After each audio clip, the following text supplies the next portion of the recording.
What's going on, Star Wars fans? Hello there. We are here. It is Wednesday evening, Star Wars Jedi Chat podcast. Nick and Derek are with me. What's going on, guys? Hey, how's it going? Hello there. Good. I missed you guys last week, but I was watching Nice. while I was sitting in a board meeting. We always miss you, Derek. Have to start off here already. Oh, yeah, Jarvo's on here already. Appreciate you. Good. Darth Plagueis, what's going on? Max Rebo, he was our first one on there, and so I have to do this for you. It's not like Mike's, but this is the original. This is where the fun begins. Yes, sir. And that is correct. So we got a bunch of stuff we're going to talk about tonight. I'm going to start off with the 50th anniversary of A New Hope. I'm super excited about this. I know actually probably most you guys haven't seen this in the theaters, have you? Yes. But not the original. Did you? You're not No, not the original. Of course not. No, Okay, no. Wait a minute. No. But you know that theater in Hermitage, Okay. they were doing screenings of like the originals. Obviously, they were the remakes, but Yeah, and I think they've had them in a couple years, like I don't know, maybe the 20th anniversary or something like that. I feel like they've had them in theaters before, but this is going to be the theatrical one. Is that correct? Correct. from what I understand, yeah. Now I did see they said there was a theatrical one when I saw it at the Symphony, but Ron, didn't you go to that too, or no? No, I wanted to. I was supposed to go to the one that they just came and did in November. Actually, it was over October, November, over Halloween. We were gone, but yeah, I really wanted to go to that because they had it at the Symphony right here in Nashville. Yeah, that's where I saw it, and it was amazing. Yeah, it was so good. Cool. If you haven't had a chance to go see the live symphony with Star Wars, if it comes to your town or anywhere close, go do it. It is like nothing else you'll ever see. Yeah. Max said something about Derek mentioned Alderaan. Oh yeah, I've been there a few times before. I was vacationing there, but I heard it's not easy to get to these days. Yeah, the weather changed. It got really hot really fast.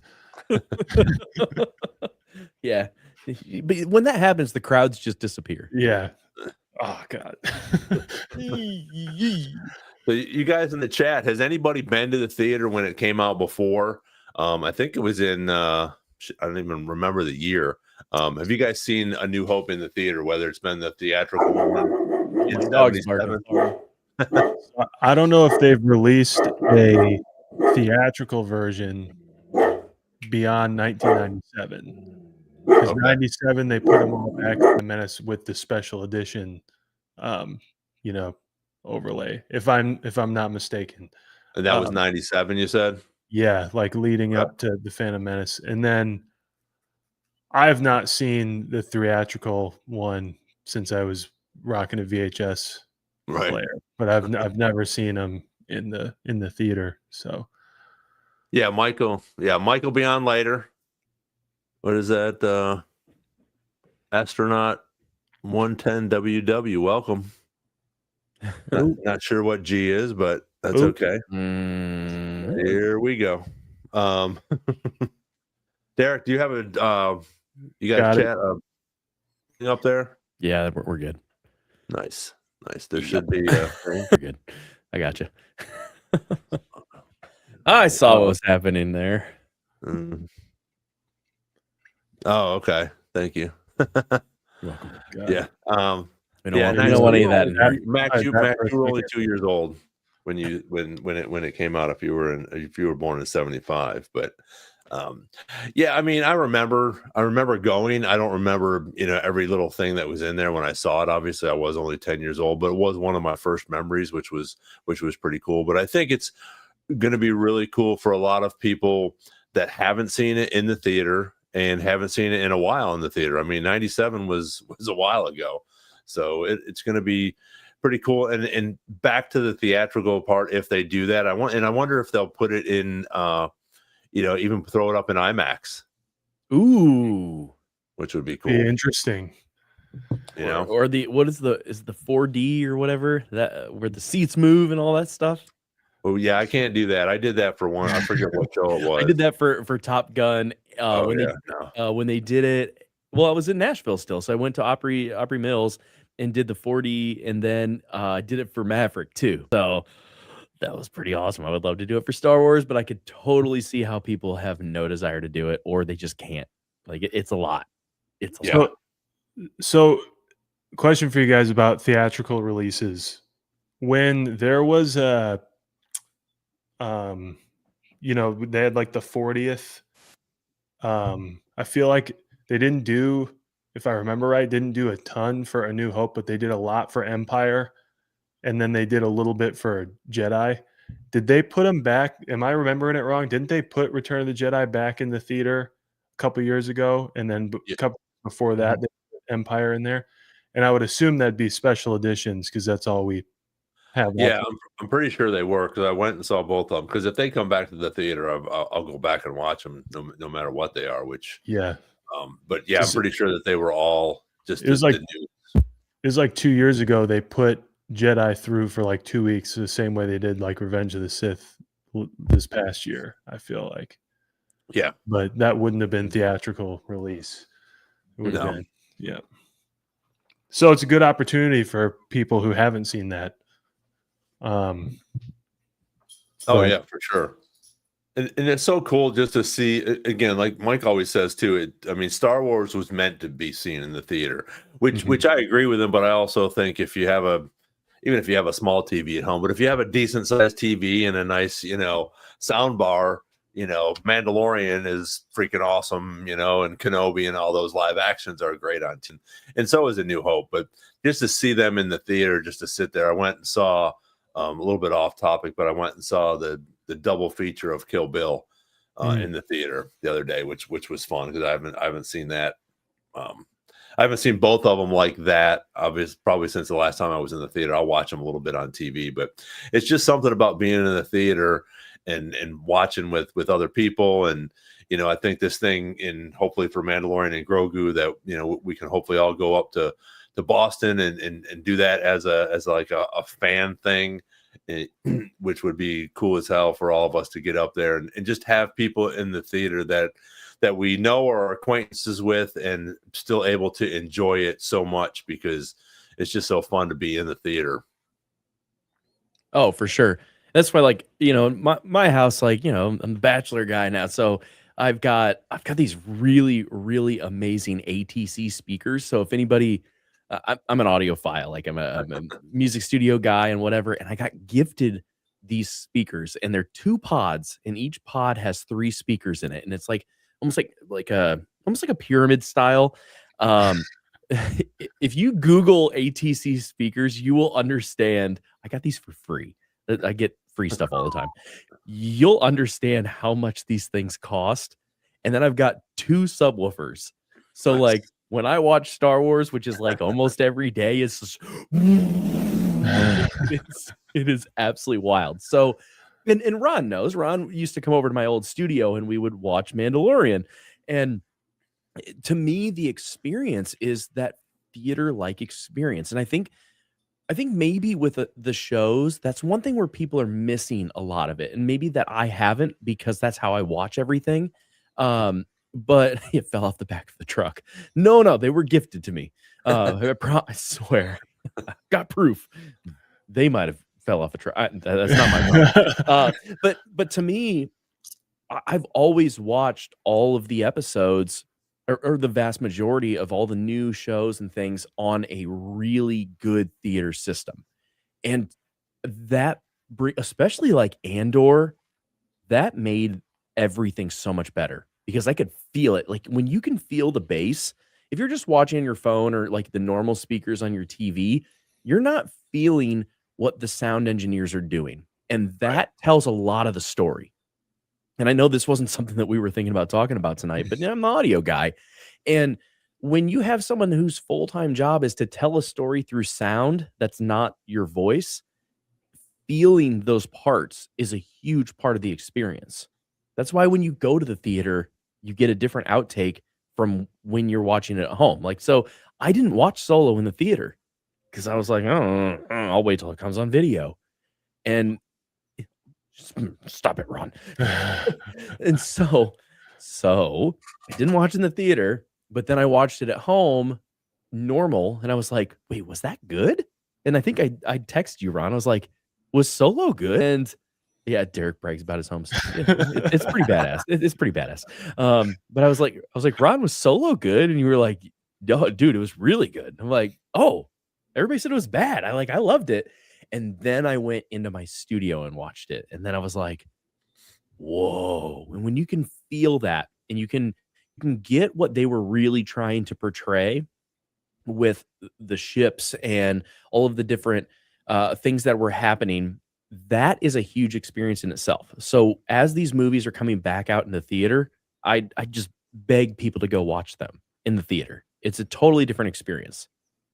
Oh yeah, well, and the music, like you said, the audio. I mean, John Williams has just done a freaking amazing job with bringing that, and just to feel that, like you said, the during the shows in the theater is just such an experience because most of them, have the surround sound, and it's just so incredible to listen to them because you can feel that when that music starts up. For Duel of the Fates, everybody on this podcast right now, I bet probably gets chills when Duels of the Fates comes on, because again, we can just recognize that when Kylo, even, even for me, when Kylo Ren's theme comes on, I'm like, oh yeah, here we go. I love it. It's just such a good, it adds so much. And obviously in the theater, it adds even more, but as you watch the first one, like you were talking about it, you don't get the same effect on your phone or on your iPad or your computer if you're watching it. But I think at some point, if you watch it like that, it's really cool.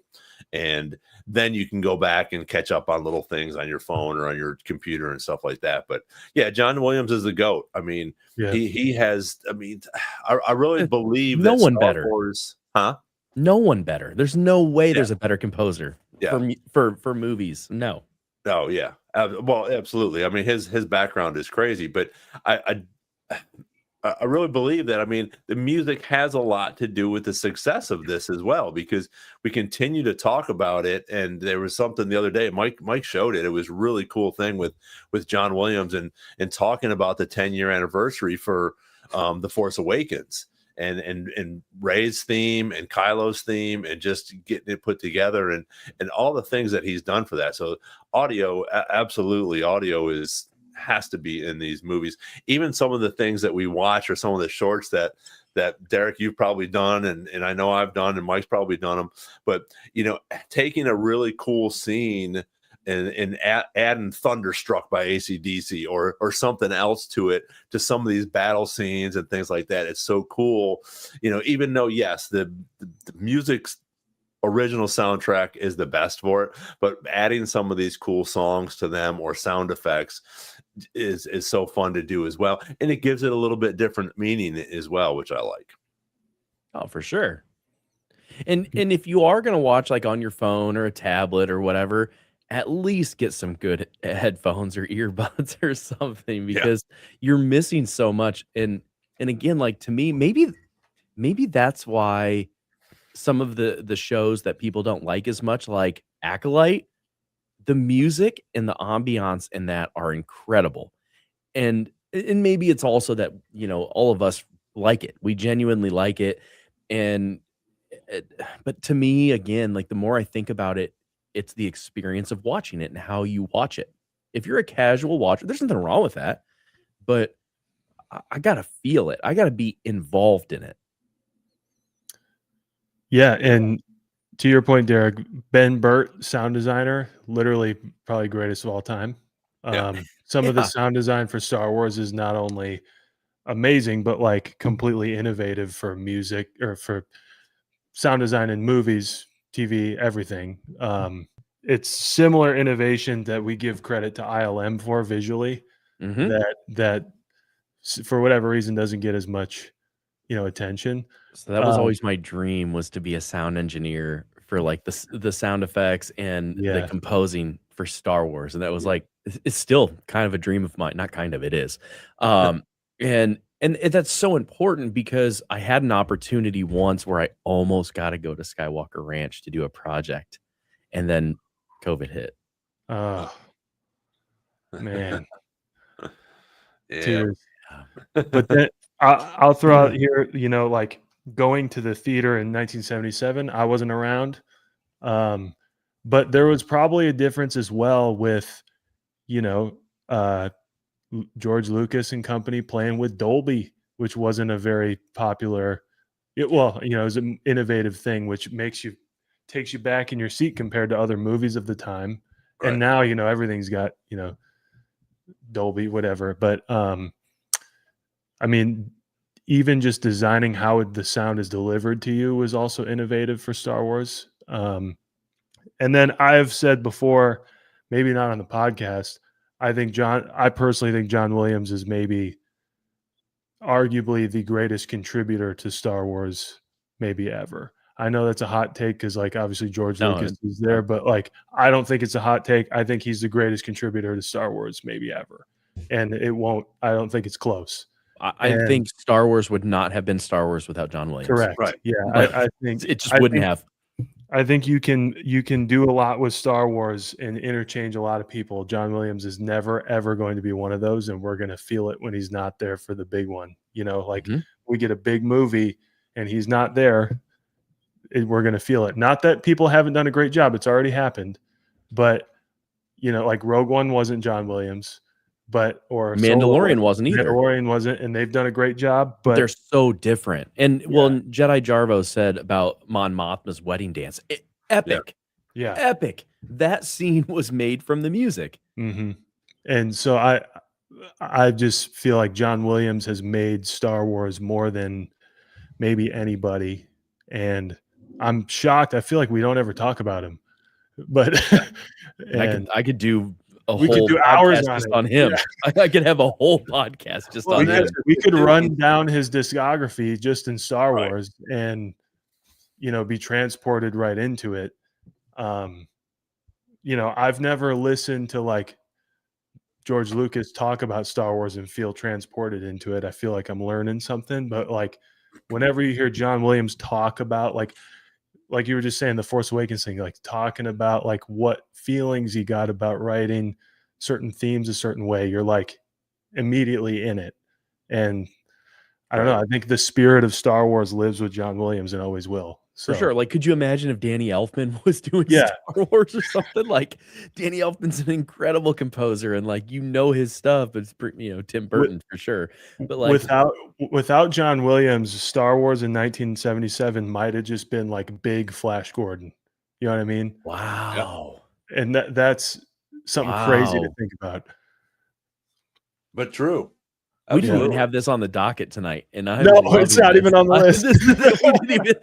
How did this happen? I love it though. Jedi Jarvo said the vibe.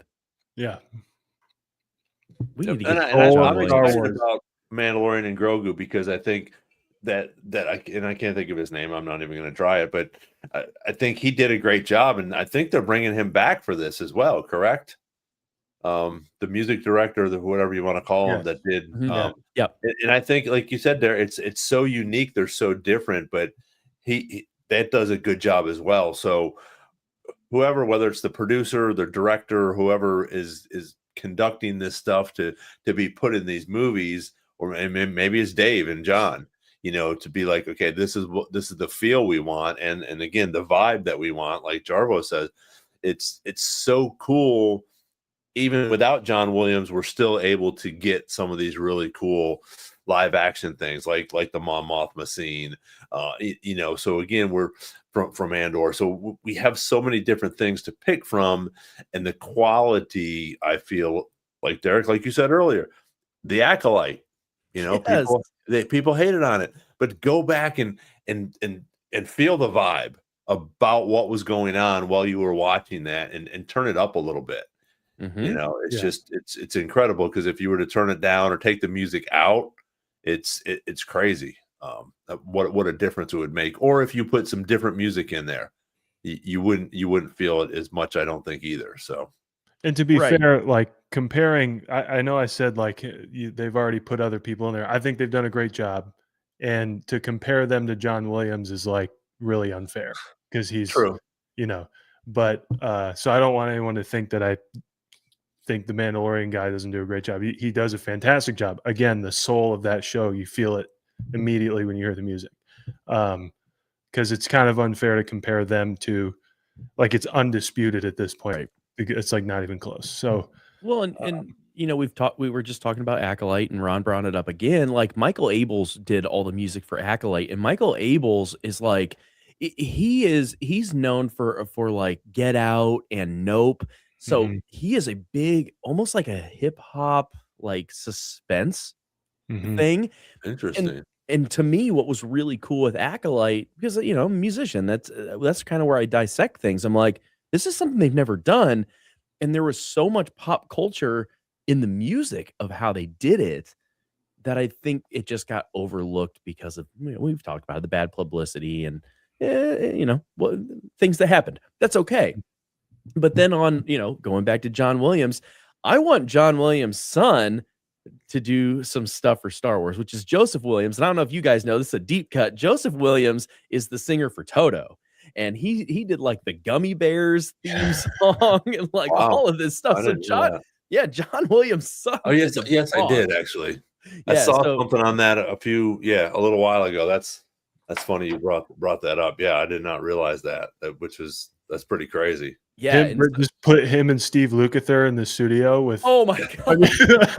Boo, boo. Which also, I sent all you guys the stuff from the Christmas special. I didn't realize that Jefferson Starship was in the Christmas special. In it, yes, they're in it, and it was great. That was the first concert I ever saw. Really? Yeah. I mean, the dual concert, Jefferson Starship and Survivor. Wow. Oh yeah. For free in the park. I mean, I'm from Illinois, so REO Speedwagon and all of those bands, like, yeah. Kevin Cronin and Joseph Williams are buddies, so all good. Ladies and gentlemen. There. Mikey. There he is. Hi, buddy. I'm gonna do this one more time. This is where the fun begins. Hey, you can scream now. I'm here. No. There we go. We got dogs barking again. Uh-oh. This whole thing lost the camera. He bailed. I'm out. As I'm sure all of you can attest, is when you're not there for a week of this podcast and you're listening in and you're like dying to give your 2 cents on what's happening. Yeah. I mean, the whole John Williams stuff is great. So don't let me impede this conversation. Keep it going. Well, it wasn't even on the docket. So yeah, I know. We're just talking about, bringing the 50th anniversary, back to the theaters. Yeah. And just how incredible that is and how incredible the music was back then. And they continue to just, bring it alive, whether like we were talking about with the Mandalorian, but John Williams is the GOAT and he's just doing such a good job. And that thing that you had, I think, was it yesterday that you showed for the 10-year anniversary. It's such a cool. Cool. It's such a cool thing for him to, be involved in all of this stuff and do Kylo and do Rey's themes.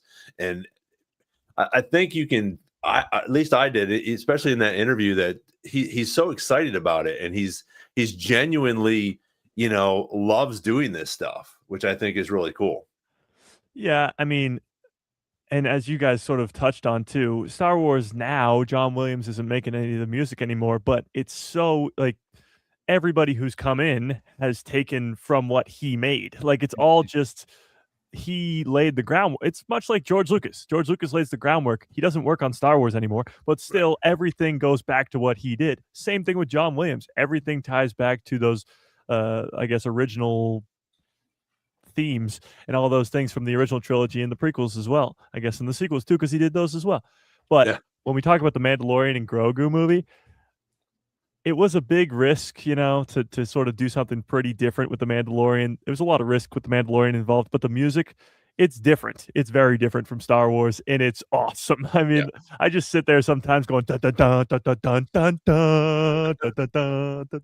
Like it's so good. It is. It's so good. And like both Nick and Derek said, that it was just it's so meaningful when it's on that screen, and you're able to feel those things with that. John, obviously he watched these movies as he went along and composed this stuff, and everybody else since then, that whoever it is bringing these people in to do the Mandalorian and some of these other, Rogue One, obviously these directors or producers that are bringing them in are like, okay, we need something that's going to grab this audience, and it did, and it does. And I think that's pretty awesome to keep that going as well.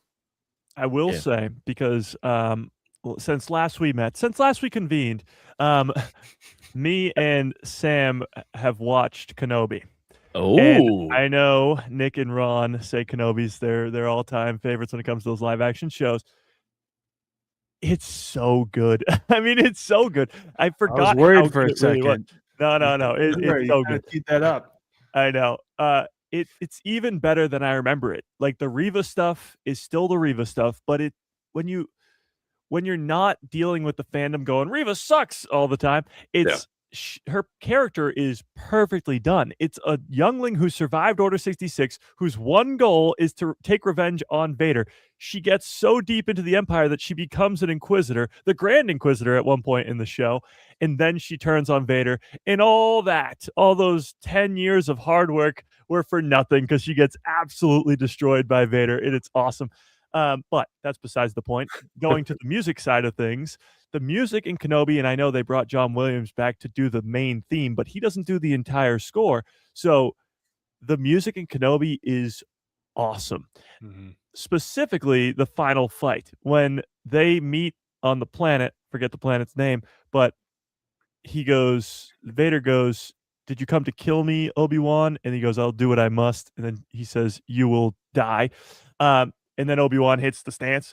When he hits the stance, it's like this beat drop of this incredible soundtrack. And it's like everybody wanted it to be Duel of the Fates or Battle of Heroes, but it shouldn't have been. It's the same reason that it's not Duel of the Fates in Revenge of the Sith. It should be something different, and it's awesome. It is for about 5 minutes in Revenge of the Sith. True. Yeah. Then it turns into the da, da, da, da. Yeah. It goes one, and then it sandwiches each other. Yeah, which is great. Yeah. Duel of the Fates pops up a couple times in the prequels, and it's always like the perfect time when he's going across in Attack of the Clones with the speeder bikes going to kill the Tuskens. Yeah. It's genius. It's John Williams genius. But that theme in Kenobi is really, really good. So, and then you have the Kiner brothers who do all the animated stuff, who are great too. Yeah. I think is it Giacchino? I don't know how to say it. Michael Giacchino did Rogue One. And his son did Skeleton Crew or something like that. Yeah. Oh wow. I had a 3-song rotation that I would have to play at some point before a basketball game. It was Duel of the Fates, Battle of the Heroes, and Anakin's Dark Deeds. That's awesome. And by then you're just ready to do some younglings. Well, somebody else said that in the chat too. It's great workout music. Mm-hmm. It is. It's good, inspirational.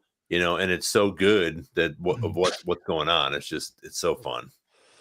Nick brought out the whole jug of water tonight. Nice. I know. And I apologize that I had a quick lapse. Somebody knocked on my door and my dog just ripped my whole setup off of the desk. And I just went, no! And so I can't believe my laptop survived. I have a whole other setup back here. Everybody's like, I saw some people making fun of Derek's home studio. That's back there. That's on the other side because we don't get the nice stuff, do we? This is nice. This is nice, man. It's a $1,500 laptop, and come on, no. So I had to have the cool scenery behind me, but it was like, oh no, what am I gonna do? It was that whole shock and awe. I felt very like, oh, Star Wars, my Alderaan just blew up. What are we gonna do? Another thing that you guys were talking about before was home studios, like Derek was talking about. And I always say, I love seeing Star Wars on the big screen. And Nick brought up Return of the Jedi a couple of years back. I did see Return of the Jedi when it came out 20th or 40th anniversary. It was this last year was Revenge of the Sith. The year before was the Phantom Menace 25 year, and then the year before that was the 40 years of Return of the Jedi. And it was the special edition cut. The weird thing about this whole 50th anniversary thing and it being the original cut is that George Lucas always said that like he didn't finish the story, so he made these special editions to finish it. And I was watching actually yesterday the different shots of Mos Eisley, because it turns from a bus stop to a city, like an actual city. And that's sort of the idea, was they didn't have the money or ability to make all those special effects scenes that he adds on later. So it's kind of interesting to me. Granted, I do want to see the original cut. It's kind of interesting that Disney is doing this, because George would never have done this. He would have never released the original because he thinks that the original's not finished. Yeah, he vehemently like defended the special editions. Yeah. So that'll be interesting. But I also think it was good practice, might not be the right word, but good practice for the prequels, because a lot of that stuff was incredibly innovative at the time.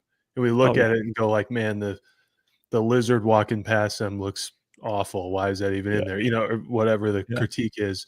But like at the time, that stuff was pretty brand new.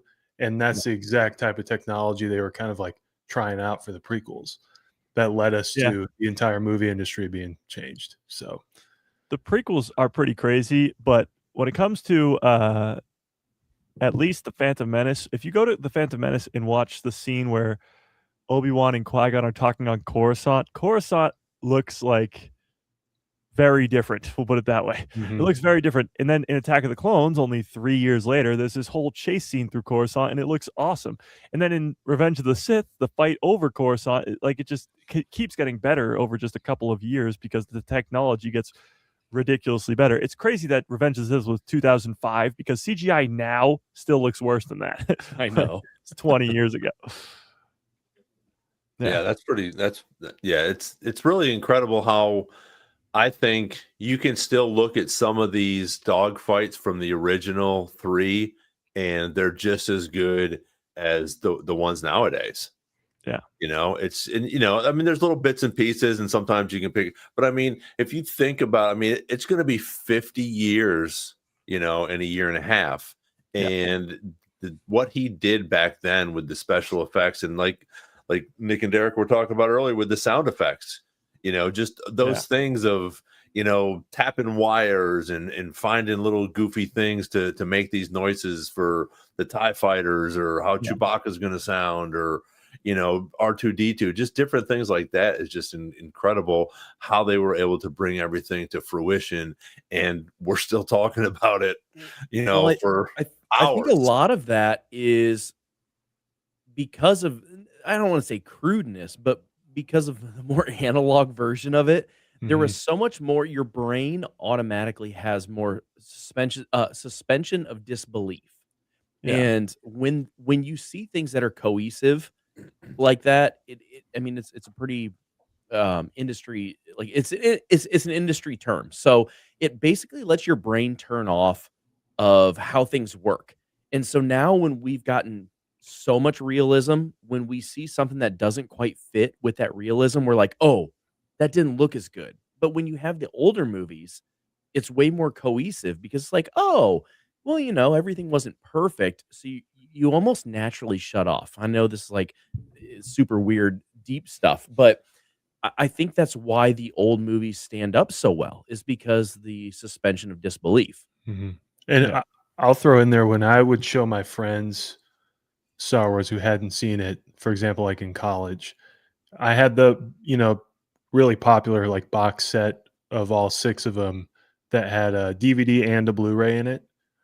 And I was like vehemently for watching it on DVD, especially the prequels, because when you'd watch like the prequels on Blu-ray at that time, it kind of had that weird, like every person looked hyper real, and then everything else was kind of like obviously CGI. But when you watched it on DVD, which is what, you know, at least Attack of the Clones and Revenge of the Sith for sure came out on, it was much more cohesive. And I feel the same way about like VHS for the original cut, that VHS, whatever you call box set that has like Yoda on it.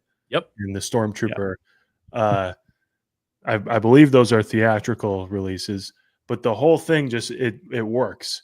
And there are some things in the special editions that don't fit, and it's like like you said, Derek, it's like you're trying to read a sentence without vowels in it.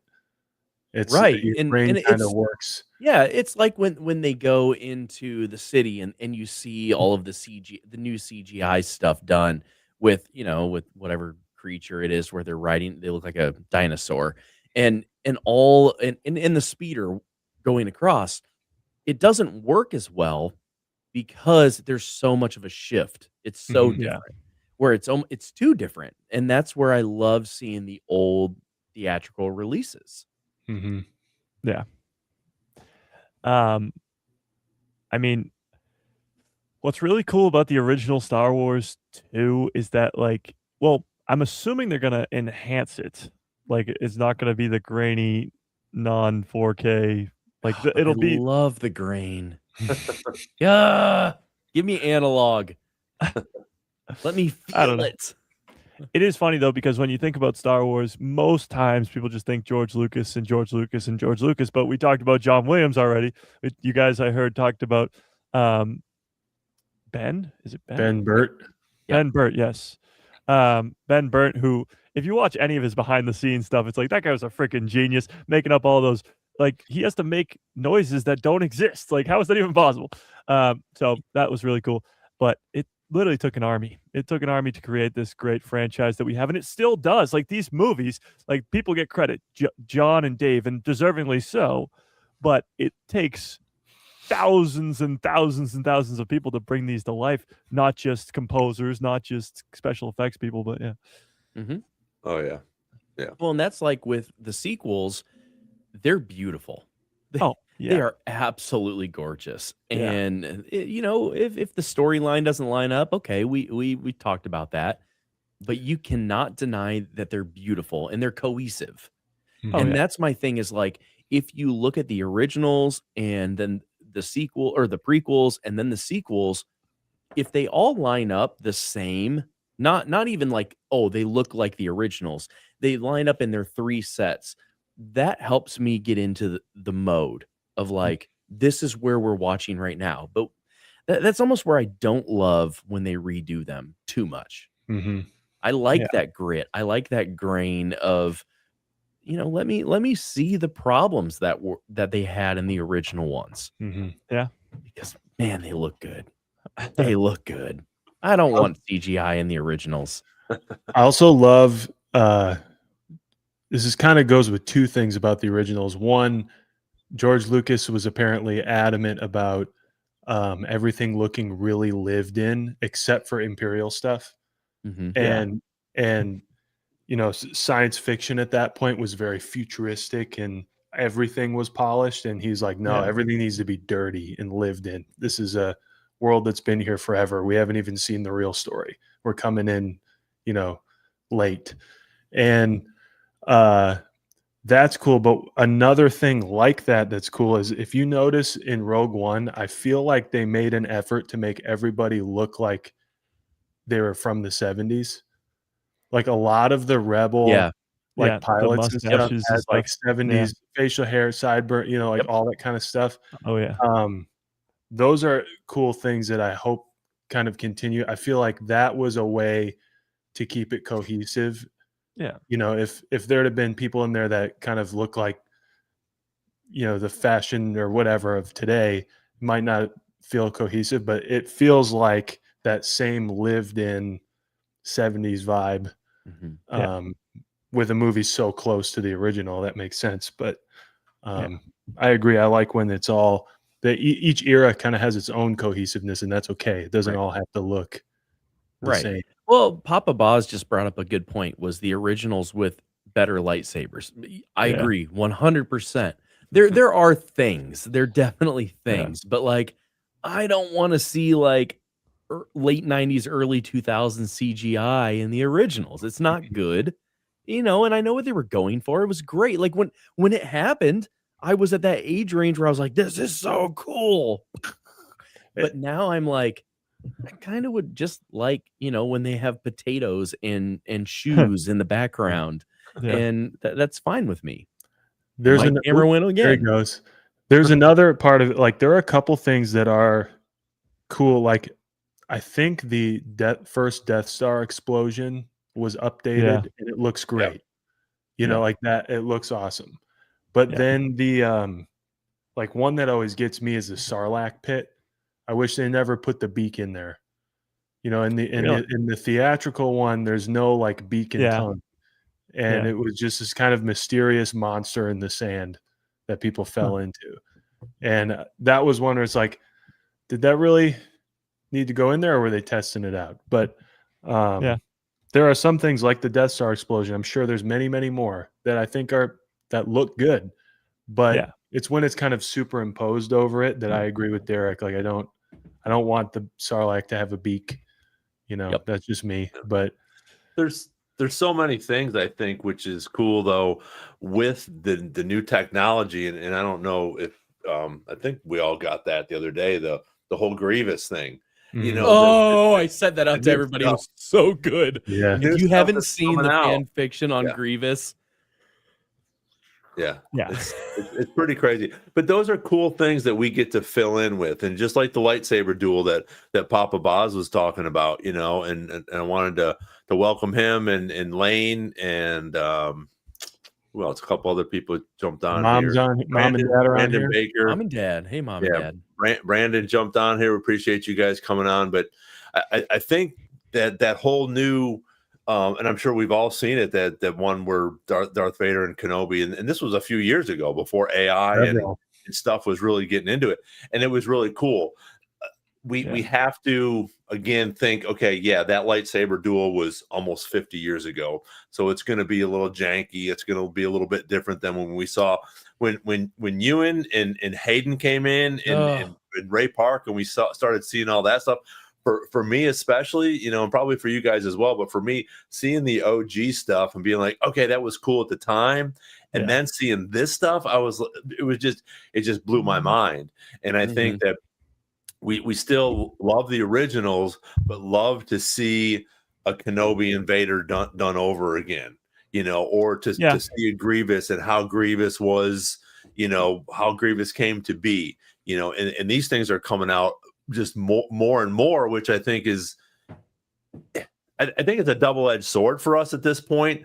We're going to get some cool, great material. I just don't want people to go too far and try to think that they can go back and redo the whole, Star Wars trilogy, in AI. I don't think we need those type of things, but these 8 or 9 minute things, almost like the, Tales things that, these 12 or 15 minute things that are coming out and giving us so much information more on Asajj or Barriss or whoever they're going to be with. I think those are really cool to bring these in, because the people that are doing these are probably are fans like us. I think, as much as Mike does with his what ifs and things like that. I mean, he's obviously a true fan and spending time to think about all these things in the lore. So that you're not getting just beaten down by, people saying, oh, well, he was too young for this, or this wasn't there at that time, or you just made this planet up. These people and like us are just so into this lore and being able to bring these things to life and make them look so good nowadays. I think it's just gonna help the franchise as well to bring more of these things into light and give us some more answers on some of these characters. I also. I think Max Rebo's right. Fan movie of Cal Kestis on Alderaan right before it blows up, because he's still safe. It's just orange. Well, I think too. Without Star Wars, it's without the fans making and doing all this fun stuff. It's Star Wars doesn't exist without its fans. Obviously, no franchise does, but it's what keeps people around is the idea of what ifs in the universe, or the idea of like, now with technology being able to create those scenes and stuff. I will say though, what they have done with the, I guess, sort of explaining why the lightsaber duels in the originals are so slow is pretty genius, because in A New Hope, it's an old man versus this robot. And yes, the robot is very, very powerful, but he's still moving like a robot. And what they do to sort of explain that, going back to Kenobi, is when Obi-Wan's fighting him 10 years earlier than A New Hope, Obi-Wan's still jumping around like he's pretty young. It's slower than Revenge of the Sith, but he's still pretty young. And Vader is still very slow, like still very mechanical and like a robot. So they do explain it very well. And then Luke has 0 training, so he can barely wield the lightsaber, and then he gets more training, so the lightsaber duels get better and better and better. And then in the sequels, those two have very little training, so it's not as good. And then when you go to the prequels, they're the most well-trained Jedi of all time because it's the peak of the Jedi Order. Yeah. So it does make sense. They've made it make sense. It does. And there's an added detail too that someone pointed out, like in Kenobi, once Obi-Wan's got his juice back, you see Vader start double gripping, and it's kind of like the way he does with Kenobi in A New Hope. He's 2 hands on the thing, and you can assume like very careful.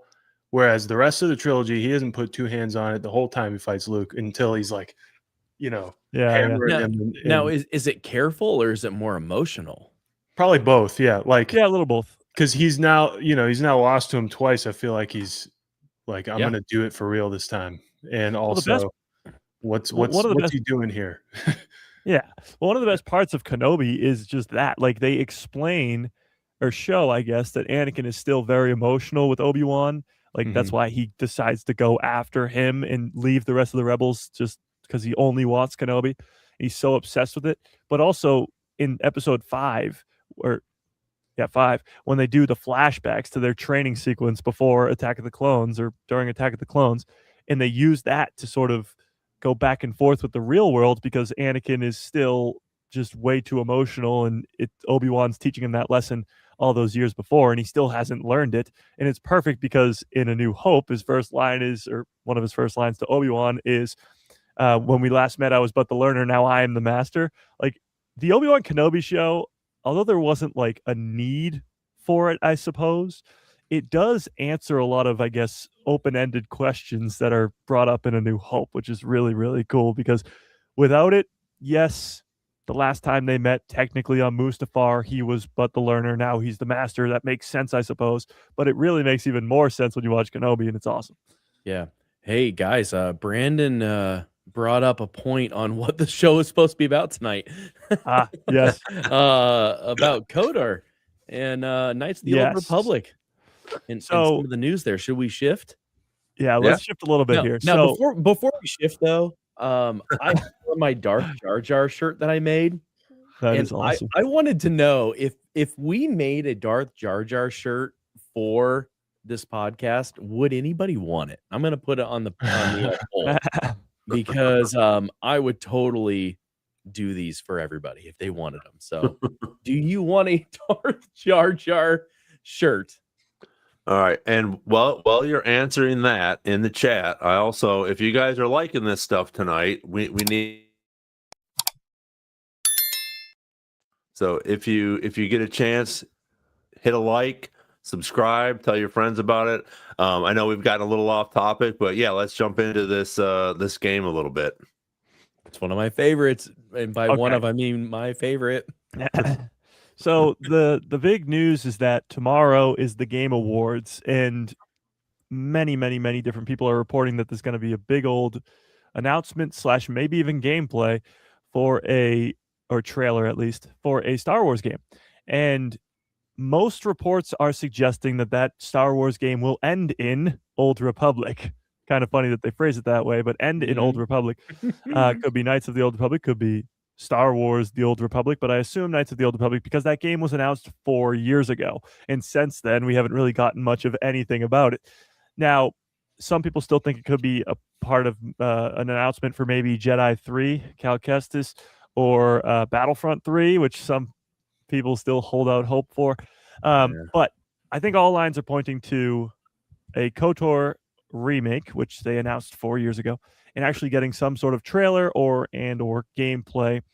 And there's a little bit more that backs this up because, and it's a really weird story, but there was a re-release of KOTOR 2, and in that re-release, they said that they were going to put in the cut scenes or the cut footage that they didn't do.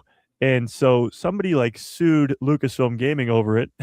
And in all of this came out the information that the reason they didn't put those cutscenes in is because they are working on, or at some point we're working on, a KOTOR II remake where they were going to put in those cutscenes. So they didn't want to put them in the re-release of the game. So that would mean that, yes, the 4 years ago announcement of KOTOR 1 is still in active development, and KOTOR 2 remake is not too far after it, which for many people who play the game is great news. Right. Well, but let's be real. Like, Nintendo has ruined all of this. Oh, Mike feels conflicted. Here's my take on this. It's like Nintendo was going to have the rights for the Switch to have like KOTOR 2 redone, all this stuff, and then it got messy. Like Nintendo likes to do, where they charge $100 to own a game. And I'm not a Nintendo guy anymore, unfortunately. But like that was where it got really messy. Was, what's this going to look like? And then when all of that kind of went down, then the class action lawsuit came along. Yes. So thanks, Nintendo. But all that to say, tomorrow is the Game Awards, and there's going to be a big Star Wars announcement. Whether it is KOTOR or not, it's pretty exciting. I mean, we haven't gotten a Star Wars video game that's been a big deal in a long, long time, it feels like. So, well, Project Juliet is going to happen. And so if you don't know, just Google Project Juliet, and it's going to happen. I'm going to put money on this. It's happening. Do you guys know what time and where this is on? Yeah. It's 8 p.m. tomorrow. I think 8 p.m. Eastern Standard Time. I could be wrong. What I think you're right. Is it like ESPN or TBS or what? I don't know. Let me look it up. Yeah, let's look real quick. Have you guys all just because I'm not the gamer, so obviously there is a Knights of the Republic, Old Republic game out, correct? Yes. Well, it's a 23-year-old game or whatever it is. Yeah. Okay. It's very. So does this have anything to do with that?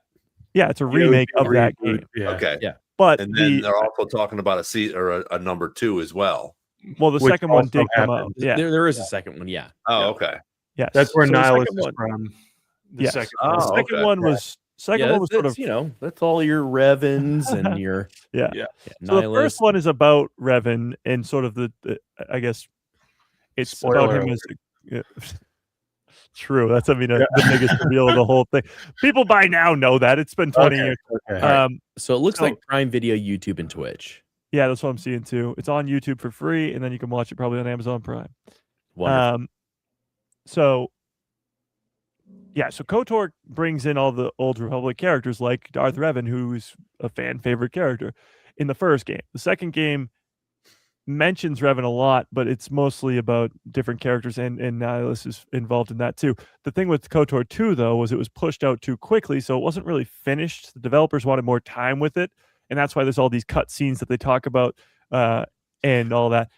The thing with so good. God, let's be real. It was so good still. The thing with the remake, though, is that it will be canon. That was what it was announced. It's a canon remake. Yeah. So it will be the first time we're seeing the Old Republic era in canon, which is a huge deal.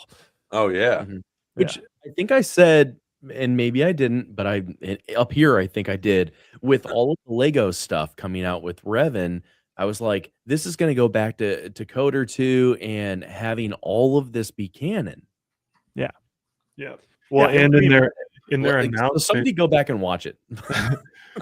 in their announcement for working on the game 4 years ago, it was like a very cool sort of like animated Revan clip. It's like pretty much. And they've been selling his action figure Lego helmet ever since then. Ron Jacob has his helmet. Yeah, that was made in the last couple of years. That wasn't a 23-year-old thing. So they've been prepping, like you said, Derek. I think they've been ready to canonize it, but it depends. Like, will it be a step-by-step same game? Do RPG? I don't know. I'm not a gamer anymore. Do RPGs play well anymore? Like. Yeah, Is it Yeah. for the audience, But like there's a big open world RPG is what everybody wants with Star Wars. Yeah. Like everybody wants an open world, a true open world. Not like I mean, I didn't even play the last one, so meh. Well, going back to KOTOR, the problem with that story, and if you're going to make it a canon story, is it has alternate endings. So I guess that can be a problem or a good thing. It's kind of like the Cal Kestis games where you can upgrade Cal Kestis in different ways, but when he comes over to live action, he's going to be one Cal Kestis. Yeah. So with the game, it has multiple different endings. You can choose, I guess without spoiling it, you can choose to be a good guy or you can choose to be a bad guy at the end. And that alone changes the entire story. So if you're going to make it a canon story, it kind of has to have one definitive ending so that people can follow that story. Yeah, and to me, like, I just don't feel like it has to. Where I No. understand what you're saying. Where, like, I think the two story paths can both be canon. Well, that can't be true. Well, but if they write it well enough, there's a way Yeah, it could be. And well, like, I know what you're saying. I totally Yeah. know what you're saying. But like to me, if you make it where it's like this person is gone, if they go to this path and they become, it's Anakin, Darth Well, Vader. There's things. It's true, but there's no version of Star Wars, at least canon version of Star Wars, where Anakin doesn't turn into Vader. I will say it would be really cool if they did that game with an open ending, and then they go back and tell the story years later, and then they give their definitive ending. So as the fan, you can make your own ending, but as the studio, they decide the fate themselves. And honestly, they could use it as sort of like a feeler, like what do fans like more, and then we're going to do that type deal. It's interesting because we've been talking about the Mandalorian in the Mandoverse and how they're doing Thrawn and the Heir to the Empire and all that. That's all just stuff from the 90s. It's from the Heir to the Empire trilogy. They're bringing all these legend aspects over. Now they're just doing it with the video games, where we're getting from again the early 2000s and late 90s. We're getting those video games coming over to canon now, the Legends games. Which is Now, Mike, what would you, if you were the person like in charge, what would you want to see happen that makes it canon? Who says I'm not in charge? Somebody on my live stream. Somebody on my live stream on Saturday. Somebody on my live stream on Saturday. If you were like perfect world, you get to pick like the ending that happens in KOTOR. What would you pick? I mean, obviously, I'm dark side, but like, I think you're pretty objective when it comes to what makes sense for the story. Where I'm like, I'm dark side, whatever. Yeah. What would you pick? Honestly, it depends on what you're going to do after it, because KOTOR is just one game, one story. If you want the characters to continue and to continue in a more interesting way, I'd say, go the dark side route. But it is tough. It's such a great story. But if you go with the dark side, you're literally creating like the next galactic empire, and you're using the Starforge to do that and create an army, and you're just becoming straight up evil. So to continue that story would be like the end of the prequels. Like it would be Order 66, Palpatine level. This is bad guys win. So you can do that. I mean, they've done it before. You can do that. But if you're going to go the happy ending route, if this is the end of the story, which it honestly shouldn't be, it should be the beginning of the story. But then maybe they won't do that. Now, is there a way that you can mix it where it becomes the beginning of the story? Where like, yes, especially with Revan. Revan, there's so many legends with Revan. And Nihilus like eating everybody and all this stuff. Well, and they've pumped. Sorry, go ahead. No, go ahead. No, I want to hear what you have to say. Well, they've pumped up because like there's a separate thing just called The Old Republic that's out there for like PC and stuff that they've pumped in all kinds of Darth Malgus stuff, which is a different, thing. Yeah. But like they've already actively done a lot with that stuff, but not really gone super hard. And so I feel like they're separating the KOTOR stuff for its own sort of era that they don't want touched by the Old Republic stuff. I mean, they went and made like a 10-minute long cutscene on YouTube, cinematic, of just like Malgus and a couple Jedi fighting, and then that's it. And from what I've understood, I haven't played it. I've heard the game itself is pretty underwhelming. I wouldn't say that. Yeah, and I'd say whelming. it's even. It's even. Yeah. So it's pretty even. I think KOTOR is going to be its own thing, and they're going to definitely, in my opinion, use it to start the story, which I don't know how that changes KOTOR unless you're going to count. Yeah, I don't know. Because if it centers around Revan, they're not just going to like be done with Revan after the game. Well, and I don't think it'll center around Revan. It's just that he's such a massive part of this. And, you know, he's my favorite character. I got a tattoo on my arm of Revan. Like, he's my favorite character. And it comes from the Legends books and KOTOR and all of this stuff. But you have so many complex stories within there that they can develop. Yes. The problem, though, becomes that the first Knights of the Old Republic game starts sort of in the middle of Revan's story. His memory is wiped. He's a good guy, but he has so much story before that. Like, he's a Jedi, and then he's a bad guy again. Then he's a good guy again, all before the game even begins. So if they're gonna do movies, if they're gonna do shows centered around this character, you could do it like they did with the Skywalker saga, start smack dab in the middle and go back and tell prequels and go tell sequels. Sure, it'd be so great. Yeah.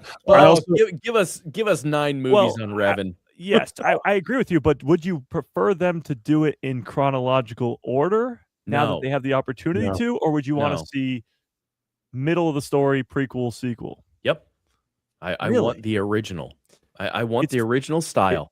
It's interesting that you say that because they just did the High Republic books and they did the exact same thing. The High Republic books start, the first phase is the middle of the story, second phase is the prequel, and then the third phase is the sequel. And that's why I love them. Do we see a pattern here? Do we see a pattern? The pattern is we have no idea how to go in order.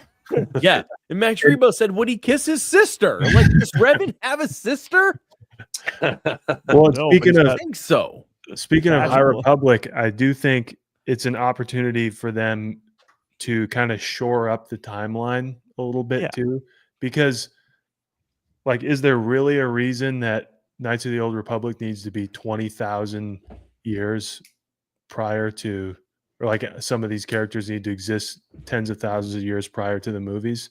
I don't know. They might be able to. I always thought they brought in the High Republic for a reason, which was to like sort of extend the timeline and get us a little closer. Yeah. And then I felt like it was better storytelling. Like it was more so like a very complex storytelling of this is more, in literary sense, like this is how you tell a story, which is Star Wars hasn't necessarily done. Yeah. I mean, I loved them. Yeah. So my thing with the Old Republic is if you're going to go there, you have to go there. Like movies, shows, trilogies all have to be Old Republic for fans, normie fans, I suppose, to sort of understand what's going on. Because you're going to a brand new place in the timeline. Think of how confused people are just watching The Mandalorian. Like, I get asked all the time, when does this take place in the timeline? And explaining that is kind of hard because, yes, it's right in between the originals and the sequels, but that to a normie fan is confusing. So in order to do an Old Republic, which is thousands of years before the sequels or prequels and the sequels, you have to, I guess, go there and stay there so that people understand what's going on and who these characters are, and they stick around for a while, and you get trilogies and shows and all that. It's like getting a whole, like the last 50 years of Star Wars content we've got, it's like another 50 years of Star Wars content, all about this one thing.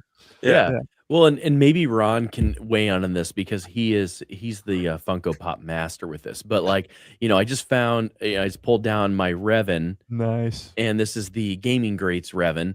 Yeah. But also, we didn't even bring up Malak. So like, can you have Revan without Malak? Well, in the games you can, but in the books you can't. Right. Well, no, I mean, even in the games. Well, yeah, but yeah, he's super important. So like, all of this stuff is happening with Revan, with Lego, and with other things, and all these rumors. but we have not heard anything with Malik. And Malik No. is as important with the Revan story. I just want to see the mouth come off. Oh, well. Should I take it apart? Well, yeah, I can do this. I mean, I'm happy. This one's in plastic. I never keep them in plastic. Well, the coolest thing of all this with the Old Republic time period is that we are not limited to 2 Sith. Because as most of us are, we love the bad guys. But when you have bad guys that are sort of infighting, obviously Palpatine is trying to, keep his apprentices from killing him. That's always how the rule of 2 works. But when you have hundreds of Sith all fighting against each other for different powers and all this stuff, like that is where things get really, really cool. And then you add in the Jedi Order and all this other great stuff. There is so much for like unlimited stories. How long before Revan and Malik is Bane? After. Oh, he's right? after, yeah. After. Yeah. He starts the rule of 2. Okay, Yeah. so he's after. Yeah. Okay. So I was about to say, like, this is an opportunity for them to kind of shore up where the movies and particularly the prequels claim this High Republic time, 1,000 years apiece, and 1,000 years that the Sith have been extinct, i.e., when Darth Bane gets lost, basically. And yet the Old Republic stuff is way before that. Like, these are separate conflicts. So I I just looked up a little bit of timeline stuff. Revan is born in 3,994 BBY, so almost 4,000 years before the Battle of Yavin. And it says he dies around 3,600. He's 300 years old. Yeah. He dies around that. And then not until 2,600 years later does Darth Bane come around. See, and that's where, like, as a Star Wars guy, I'm like, I love Star Wars and I know a lot. And I thought Bane was before. No, so bringing it back. Rule of 2. Bane is the solution to their too many Sith problem. Yeah. And see, and I love that like in my brain, I'm like, oh, I know enough about it. But then, like, the timelines get mixed up with a big Star Wars fan too. Yeah. Where, like, Bane's one of my favorites in the books. But again, these are legends. These aren't canon. So it's like, not yet. Not yet. I know. I'm hoping. 'Cause We're all hoping. I mean, we're getting teases to it. We got Darth Bane in Clone Wars season 6. We just got Darth Revan actually in the Rebuild the Galaxy season 2. Like, they're we got Nihilus in the wall on Exegol. Yeah. Yes. And Revan, I think, too. So you have these concepts, these characters, people in the background, people who are working on those things, they know of them and they are putting them there on purpose. So there is definitely some shift happening at some point sometime soon. It's just going to start with this video game, which is weird, starting with a game. But I mean, Battlefront, there was so much content in Battlefront that was canon that was so important that people don't even know. True, but that still takes place in the Skywalker saga. I'm talking about going to a brand new place in the timeline with a video game first. I don't know how to do it because, I mean, the High Republic started with books and it wasn't that popular. As great as the story is, it's not that popular. Sad because they're so good. Yeah. I know. The story and the characters are so great, but I don't know. But either way, going to this new place in the timeline with a video game first, it could be interesting because the game already has a fandom behind it. But to get those other people to come around to it, the normie fans, you're going to need shows and you're going to need movies. But it might all start tomorrow at 8 p.m. Gosh. And do normie fans come over because of games? Like, could that happen? Some gamers who like check out the game because it's maybe a popular game or whatever. Yeah, for sure. But not there's different versions of a normie fan for Star Wars. There's people who only watch the movies or only watch the live action shows. It fully depends. But there's probably some people who love playing video games, not just specifically Star Wars, but just video games in general, and they'll check it out if it's a good game. So, yeah. Oh yeah, and I think that's it too. Like, even with the Funko Pops, with the Black Series, they have a Darth Revan. They have some of these other gaming characters, in the Black Series. So obviously they're wanting to do something with these and bring them hopefully into canon. so that we can start building on them. And I think that, like you guys said, that could be a whole 9 more movies for the High Republic, and then come down and do a movie just on Bane and his rule of 2. I mean, that would be freaking amazing. And I think it's at some point they could probably do that. Maybe the Bane could be a live action or just some sort of spin-off. But yeah, with everything that they have in the books and in the games for this Knights of the Old Republic and High, it just, there's so much that they could do with this. But we have so much more that we're already doing. So again, Mike and Nick will still be around, but by the time this stuff comes out, but Derek and I, hey, whoa, let's pump the brakes there. I'm only 40. Come on, that's man. the thing. We're not talking about like 40 years from now. We're talking like we could get this game if there's a trailer for it by 2027, like 2 years from now. Oh Think yeah, of- the game, That's sure. That's Ron Yeah. and I's prime, I guess. I don't But know. even even the then, shows and movies, we could be getting them by 2030. Like you're talking maybe 4 or 5 years from now, not that far into the future, because this Mandoverse stuff is going to come to a close at some point in the next half a decade. And then they're going to have to go to the next thing. And the next thing is going to be post sequels and Old Republic. Yeah. And they're going to probably go there in the next 5 to 10 years. Yeah. So it's not that far. 10 years ago this weekend, we got our first new Star Wars, The Force Awakens. Sequels. Yeah. And since then, think of how much content we've gotten in the last It's 10 insane. years with COVID in there and Yeah. with some like strategic breaks. Yeah. So now that they're running, it seems That like is full crazy. steam ahead. Yeah. I will say, as I was looking up Revan's timeline a little bit, this is just the very brief I guess recap of his life. It says key time periods in Darth Revan's life: born in 3994 BBY, rose as a Jedi Knight and Supreme Commander for about 10 years, then becomes a Sith Lord, great, and then becomes imprisoned, captured by the Republic, and later tortured and mind controlled by the Sith Emperor for about 300 years. Then he dies. What a great life. Sweet. When you Let me put it ask- that way. Can I ask you guys a question real quick? Yeah. I'm going to look this up, but do you recall there being talk about someone writing a movie that was kind of nicknamed Dawn of the Jedi, or like the beginning? No, Dawn of the Jedi is being made by James Mangold. So Yeah, so that'd be presumably as far back as you may go, as Jacob points out here, right? yes. So could you imagine at some point in this sort of era, however long it goes, having original Jedi stories, Old Republic in the middle, and the bookend is Bane? I mean, like because that would lead you into High Republic time. I don't think we're gonna get Bane anytime soon. well, No, I know. yeah, I the just mean in problem- the whole. I would love it. Yeah. I would love it. that sounds great, but the problem with that is the time period you just talked about, from the Dawn of the Jedi to the Bane, I guess, to the New Republic, to the High Republic, is 25,000 years, Yeah. 24,000 years. That's a long time. The But Skywalker saga, the is that Skywalker current? is like 90 years. Yeah, is we that spent the currently last 50 canon years. though?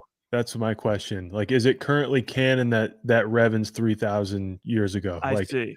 So No. I feel like it's an opportunity for them to shore up the timeline, to Yeah. sort of like put Revan maybe a little closer than he is, or put Yeah. the Jedi thing, because I do think, talk about like confusing casual fans, I do think some of those like amazing Old Republic cutscenes, which are not from KOTOR but are from like the Old Republic remakes with Malgus and stuff, which everybody should go watch.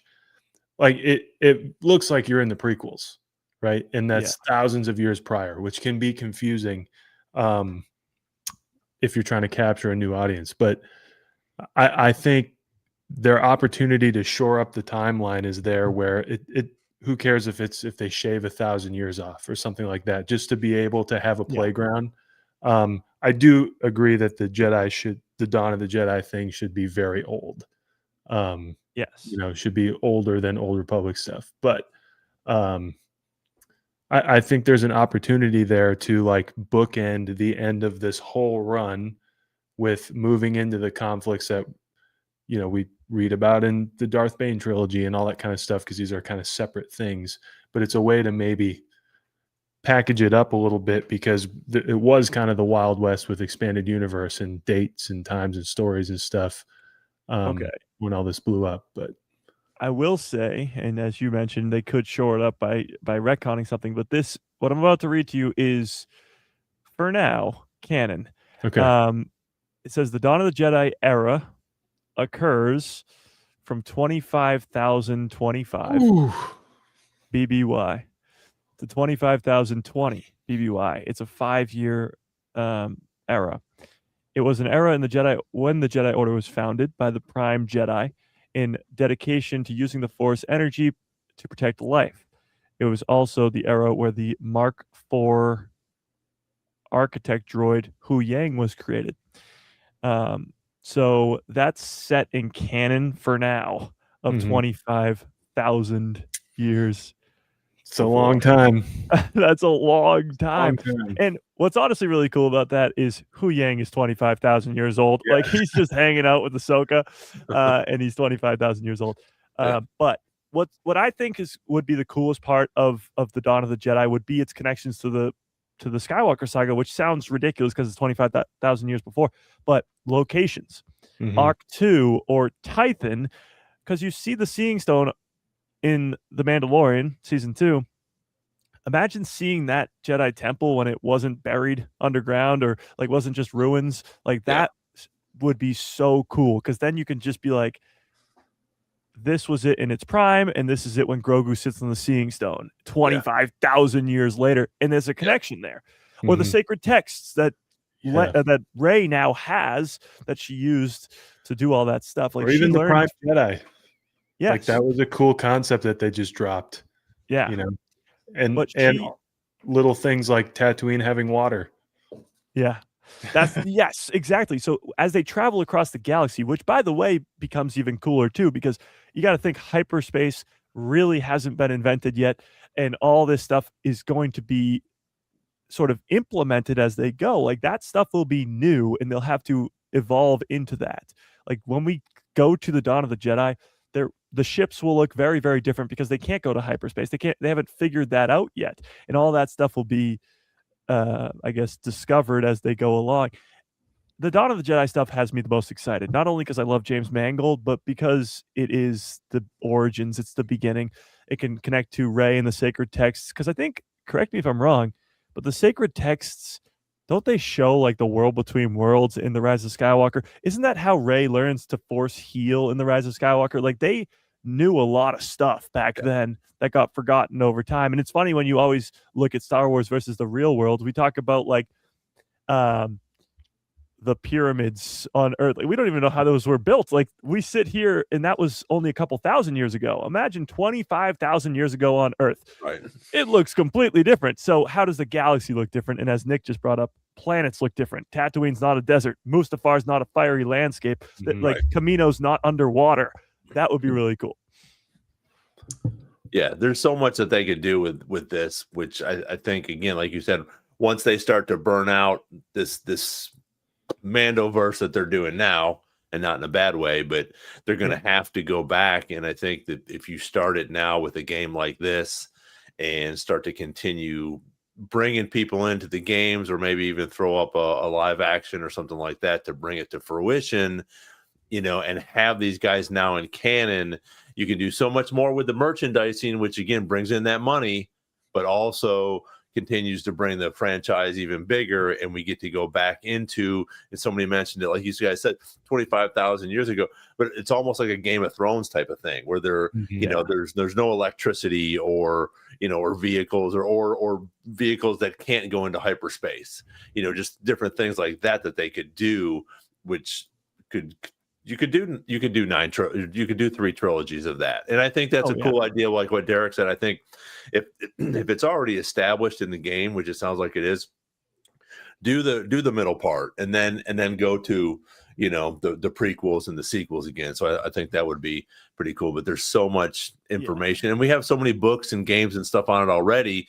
They just have to figure out how they're going to tie that stuff in without pissing off too many people. And that's the thing that we deal with all the time. With somebody else mentioned that in here with, Keto Monday, just people freaking out because his birthday was off by a little bit, So it's, those are the hard things that they're going to have to do. But if you start with this game and you bring this game into canon, now you can go from there. And say, okay, this is where we're going from. But if you start to grab things here or there or do something that F's it up, then people are going to be pissed off. So you have to sort of be true when you bring this game in and you're going to call it canon and you start bringing these characters into canon. You're going to have to build their stories up and you can't mess those up because people are going to be pissed. Yeah. So. I mean, to your point too, like they already have these stories, at least in Legends. So bringing it over to canon, you can tell the entire story of Revan. But as Nick brings up, that's not that long a time. Yes, he, I guess, survived for 300 years, but the majority of his story is only in a couple years when he goes from being a Jedi to a Sith and I guess in between. But you have to somehow, you can't tell every single weekend for 25,000 years. It's just impossible. Like, you don't have that much time. Mm-hmm. So imagine being Lucasfilm trying to figure out what to do. Now, announcing the Dawn of the Jedi movie 2 years ago was smart because that means they're thinking about doing things outside the timeline, and going back to the beginning is probably the best place to start. But imagine seeing just like the first Jedi and who, first of all, what actors play them, but who builds the first lightsabers, find the first kyber crystal, like wield the Force for the first time. Like, that stuff is just so intriguing to me. And as April brought up in the chat about the Game of Thrones thing, the Old Republic can work as the Game of Thrones. Different planets under control of different sort of, I guess, warlords, but different Sith lords and like different people with power. And it's not really anything like we see in the Skywalker saga with one united republic or empire or first order that has control of most of the galaxy. That's just not how it worked, because hyperspace wasn't that big of a thing, or wasn't as easy of a thing, and because there was so many more people that wanted power, because there were so many more Sith lords in the galaxy. Yeah. That's crazy. It is awesome. Yeah. Now that Derek's back, and I know we're already an hour and 20 minutes into this. I know Nick had some things that he wanted to talk about in reference to the Maul Shadow Lord. So I want to switch gears a little bit and let's rock and roll on that there, Mr. Nick. All right. Well, we talked about Shadow Lord last week, and I feel like in our patented way, we went after it.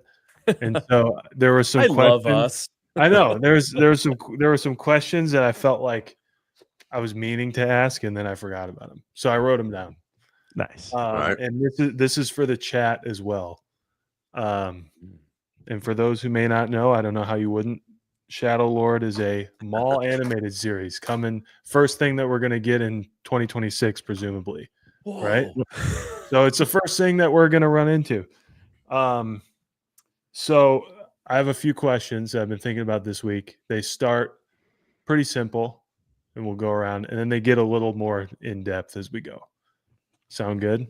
Yep. And we want the chat to answer as well. Okay. So first question: how many seasons do you think it's going to run?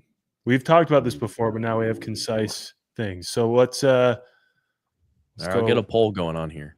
Yeah, there we go. How many seasons do we think Shadow Lord's going to run? Ron, how about you start us off? I'm going to say 3 to 4.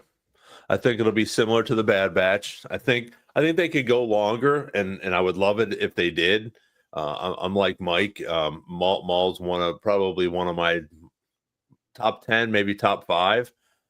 When he came out, and unfortunately we lost him in that first movie. But then as Clone Wars comes out and we see he's getting his own series, I'd love to see 5, 6, 7 like Clone Wars. I think I don't think it's going to be a lot of filler, but I think we're going to have a lot of cool things in this with Crimson Dawn and the underworld and what's going on. But I'd say probably three or four, like the Bad Batch. Give us a taste, bring us in. We already have an established character.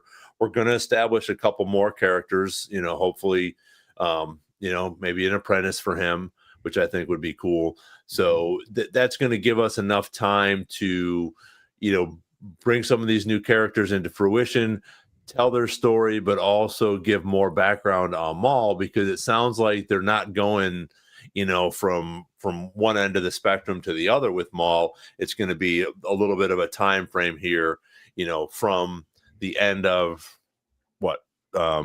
3, right? They're going to do it from the end of 3 on, so we only have a few years to deal with until he, finds Kenobi and all that stuff. But I would say 3 to 4 for sure.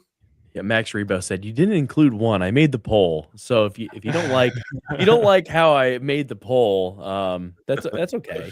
Because otherwise, I would have liked to have more options, but I had to put the 6, 7 in there. We take formal complaints. You can just email or them to informal. Ron. Informal. Yes, informal. This is our complaint department. There you go. You almost wore all this water from my amazing mug, by the way. That is awesome. In terms of Maul seasons, it's kind of tough. I would love to say like 4 or 5 or maybe even 6. When you look at it, like Maul is such an important character. They did Rebels for 4 seasons. They did the Bad Batch for 3. It deserves at least 3, but I'm going to say 3 or 4. Yeah, I mean, you got to think about the time that unless there's huge time jumps, it's supposed to span, I assume, till Maul, where we see him on Malachor 5. That's like 18 years or 17 years after Order 66. So this show has to span across 17 years, which is not something that the Bad Batch does, not something that Rebels does, not something that the Clone Wars does. So I don't know how they will go at that. We haven't seen it before. So I'm hoping for 3 or 4, but I wouldn't be opposed to 5 or 6. Well, and from what I've watched in interviews, it looks like they've already shot 2. I agree. From the start, like seeing Sam talk. Yeah. They've already shot 2 seasons of it. Like it's 2 seasons are done. I think when we look at the Bad Batch, I think it was pretty much maybe every other year was the release schedule. I could see it being like we get a season next year, we get a season in 2027 too. Absolutely. Go bang, bang. Was Bad Batch that far spread out? I thought it was it was 2021. I know the first season was. Oh, okay. It finished in 23, I think. Did it really? Okay. I think it did. 3 seasons, 3 years. All right, somebody Google that. If only we had a way of finding out. If only. So I would say, I hope 4 or 5, but realistically maybe 3 or 4 with some time jumps in there. Yeah. Mm-hmm. Cool. Nick, what's your thoughts? Unfortunately, I'm half with Max Rebo, who's been getting kicked around in the comments right now. Oh, you monster.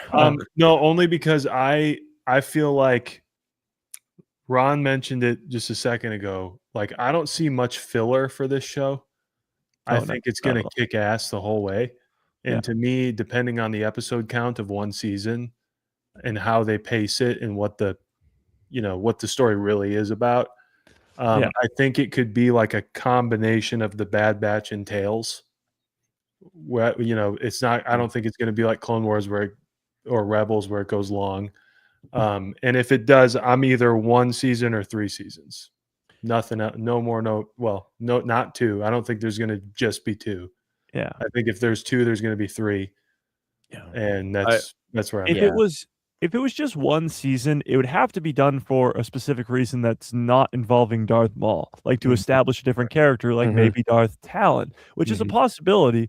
But I think that they had to decide what their next animated show was going to be after the Bad Batch ended, and they chose Maul Shadow Lord, which kind of is strange because Maul, we have a beginning and an end to his story, but they had other options. They have plenty of other options. Mhm. They set up a sort of a Rex show, Clone Wars, a Clone Rebellion show at the end of Bad Batch, a Luke Skywalker show, of course, and they chose Maul Shadowlord. So I think they did it for a reason. What that reason is, we won't know until we see the show.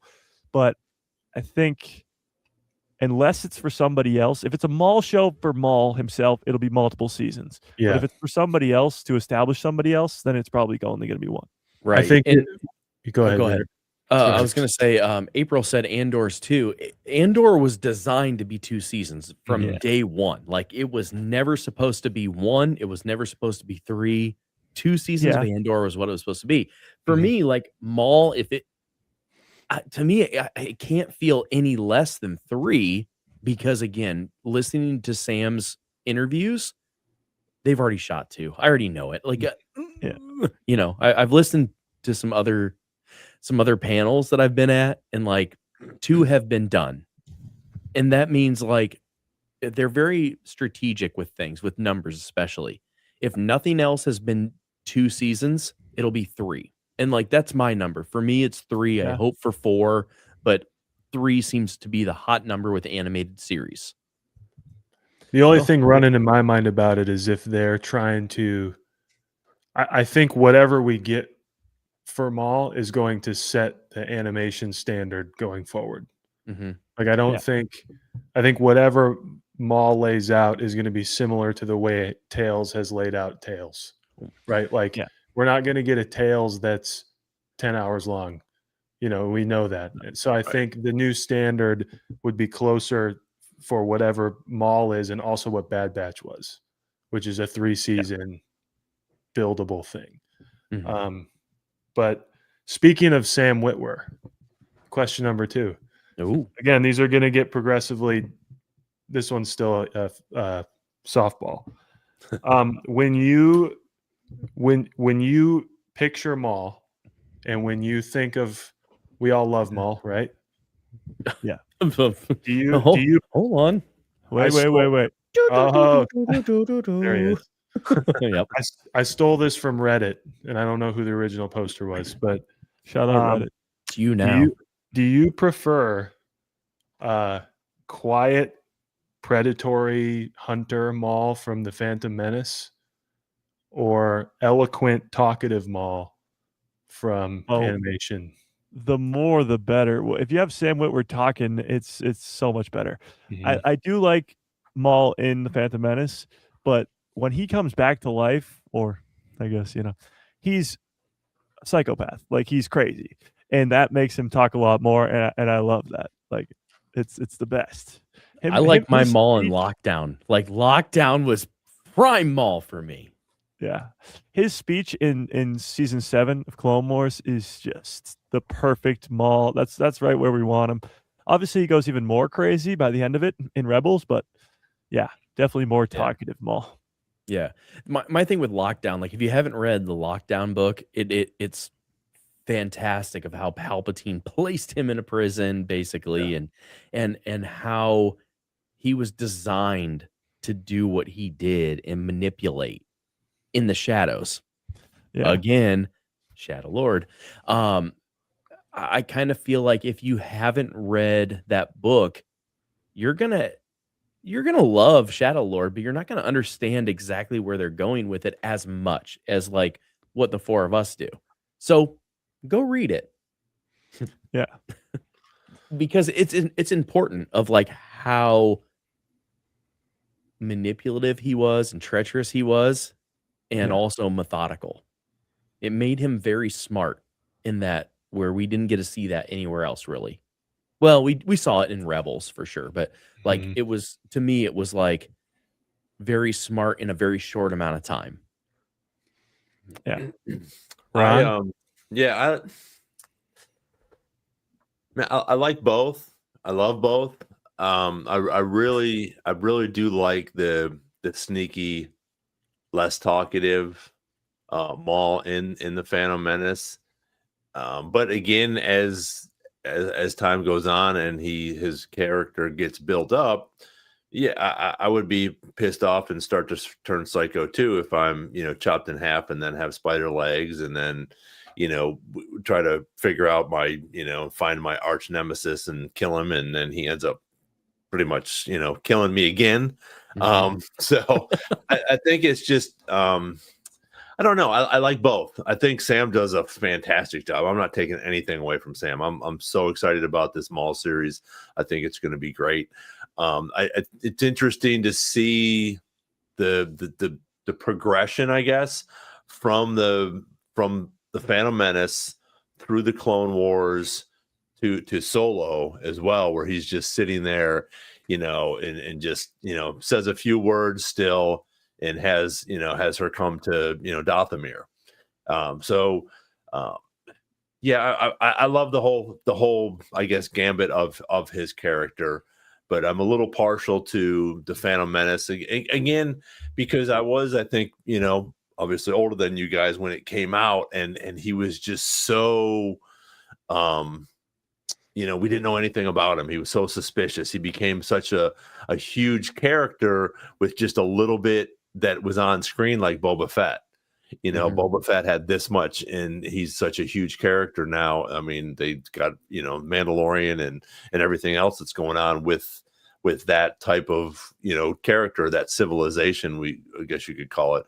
But I think with Maul, I think it's just such a great job as what they've done from the beginning to the middle to get a little crazy, and then maybe okay, now I'm in charge of some things over here, but I still got that little ADHD that I want to go kill Kenobi.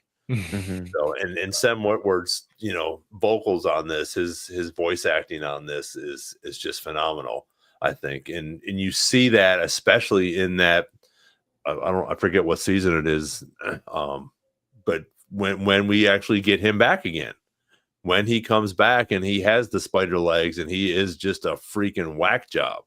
It was such a great job by Sam to you could feel that, you could sense that there's something wrong. He's got a couple of screws loose because he's been down here, for so long. So I think a combination of both is my answer. I think they've done a great job just bringing the whole thing into fruition, and it'll be interesting to see which one we get, if maybe not all of them in this series. I think we'll probably see all of them at some point. If we're going to spend that amount of time for 18 years, we're definitely going to see a little bit, I think, of all of those Darth Mauls.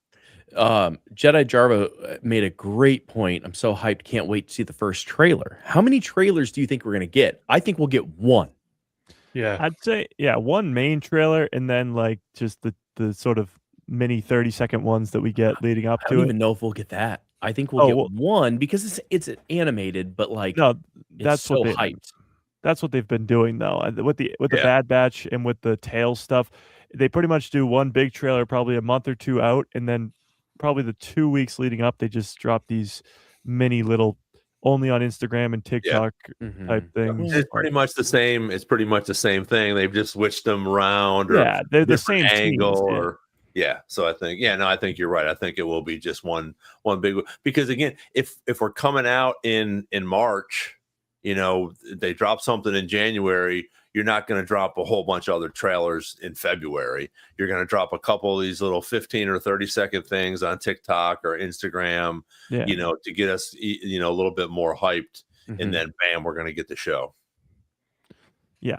So to answer your question, Nick, I want Maul being like, too late for what? The Republic to fall? It already has. Like I want perfect Maul. What about you, Nick? I echo Ron's sentiment. However, like Sam Witwer is one of the best things ever happened to Star Wars, in my opinion. Absolutely. If you love Maul for his like character and depth, that is Sam Witwer is responsible for that. And I think we all do love him for his depth, and it's one of the most victorious cases of them bringing back a beloved character ever, and they did it really well.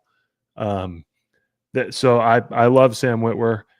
I just, my age demographic, whether you liked Star Wars or not, you knew who Darth Maul was, Absolutely. And seeing him, he's like a tiger, in like a really dangerous tiger in A episode red and 1. black tiger. Yeah, and he, like Dave Filoni has said, like he's obviously the villain. Like there's no ambiguity. He is obviously bad. This is obviously not good when you see him on the screen. Like when he's like getting the probe droids out of the ship and doing the thing with the binoculars, you're like, this guy is bad news and he is hunting. He is like that kind of thing. Just like, I don't know. That's what I think of when I think of Darth Maul. And then I'm glad that we have the new thing. So I thought that was an interesting question I came across, because when I think of Maul's story, I think of Sam Witwer. But when I think of Maul, I think of big ass robes, scary, and silent killer, you know? Yeah. But, you know, I do think it's just two different characters, or not two different characters, but two different versions of the character before and after he gets chopped in half. Exactly. And that I do remember that was like the top comment on the Reddit post was like, the Maul that we see in Clone Wars is deranged, and then kind of gets it back, but not really. Like they're probably most likely two separate characters in a way. So leads me to my next question about when we see him. We already kind of answered it. We end on the end of Clone Wars and the end of episode 3 with him. We pick up with him again briefly in Solo as the leader of Crimson Dawn. And then we pick up with him in Rebels, where he's not until his death, to Obi-Wan. Do you think, I mean, this kind of ties in with question 1, will we kind of meticulously cover that whole timeline? Do you think we will lead up to some things and skip? Do you think we will actually end on where we find him in Rebels? Where do you think this show brings in the whole show, not just his first season, but the whole show? I think it's going to be a lot of bouncing around, and it's going to end way before we see him in the end. But, you know, again, that's my opinion, but that's what I think. Let me add this question. Where do you think season 1 leaves us? Immediately after Solo. Ooh, interesting. I know that's a weird hot take. I think it's going to go right after Solo because of Kira, and like we want to see Crimson Dawn. We want to see that. We don't know enough about him in Crimson Dawn. Yeah, well, season 1, at least we know of, takes place 1 year after the Clone Wars. So how much time is explored in that first season? Like if there's jumps and stuff, I don't know. I'm pretty sure Solo is still 10 years after that. So he's at least ruling the underworld for 10 years. Again, I think season 1's going to be focusing on a specific story, probably about his apprentice that leads this Twi'lek apprentice that leads to something, some big conflict at the end that probably leaves. I think season 1 will honestly end with this Twi'lek apprentice leaving him, maybe a big battle or something, but she's not there by the time of Solo. I'd love season 2. If it's 3 seasons, season 2 would be right after Solo. Kira's now the new apprentice, and then we go from there. And then season 3, I have no idea.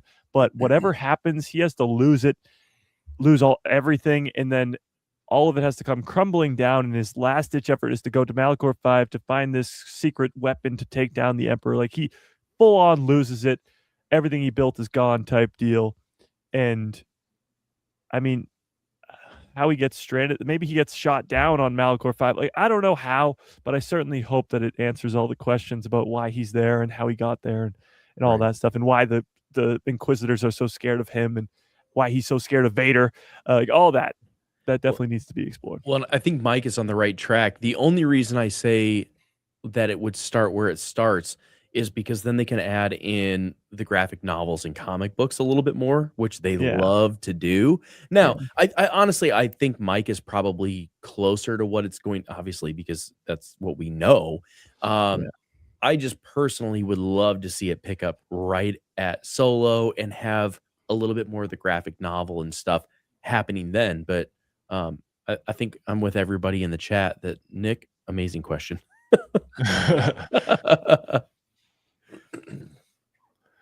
What about Ron? Ron, what do you think about this? I have mixed feelings. First off, I'm not sure.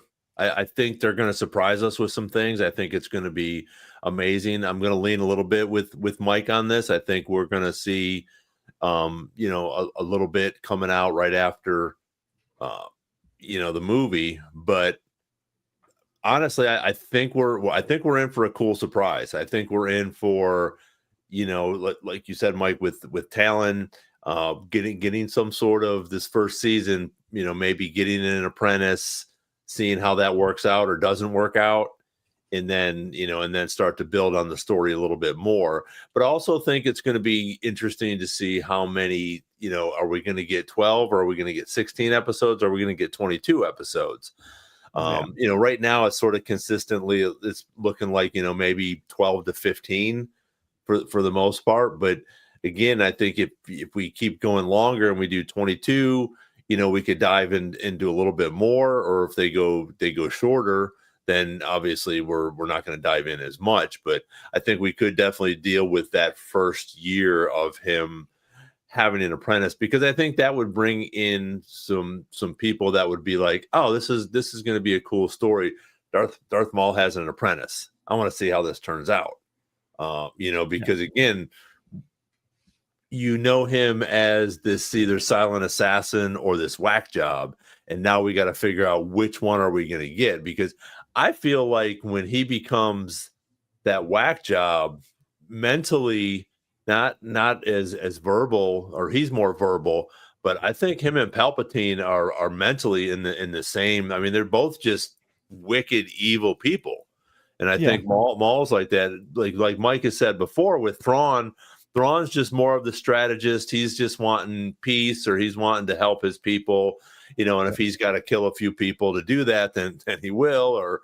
But I think that Maul, after his demise and he gets cut in half and he comes back, he's very dangerous mentally, like Sidious is, because they're just off their rockers. They don't care who they kill. They just want the power at that point. And we see, okay, well, I can't be a Sith now.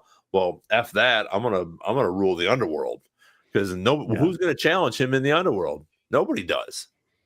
I mean, until, you know, still Palpatine's there, nobody's gonna, you know, try to take that from him. So honestly, I have no idea where we're gonna go. I would lean a little bit towards the Apprentice, but I think it's going to be a fun series, and I think it's going to be really cool to be on this show and on Mike's show weekly, talking about these episodes and deep diving into them.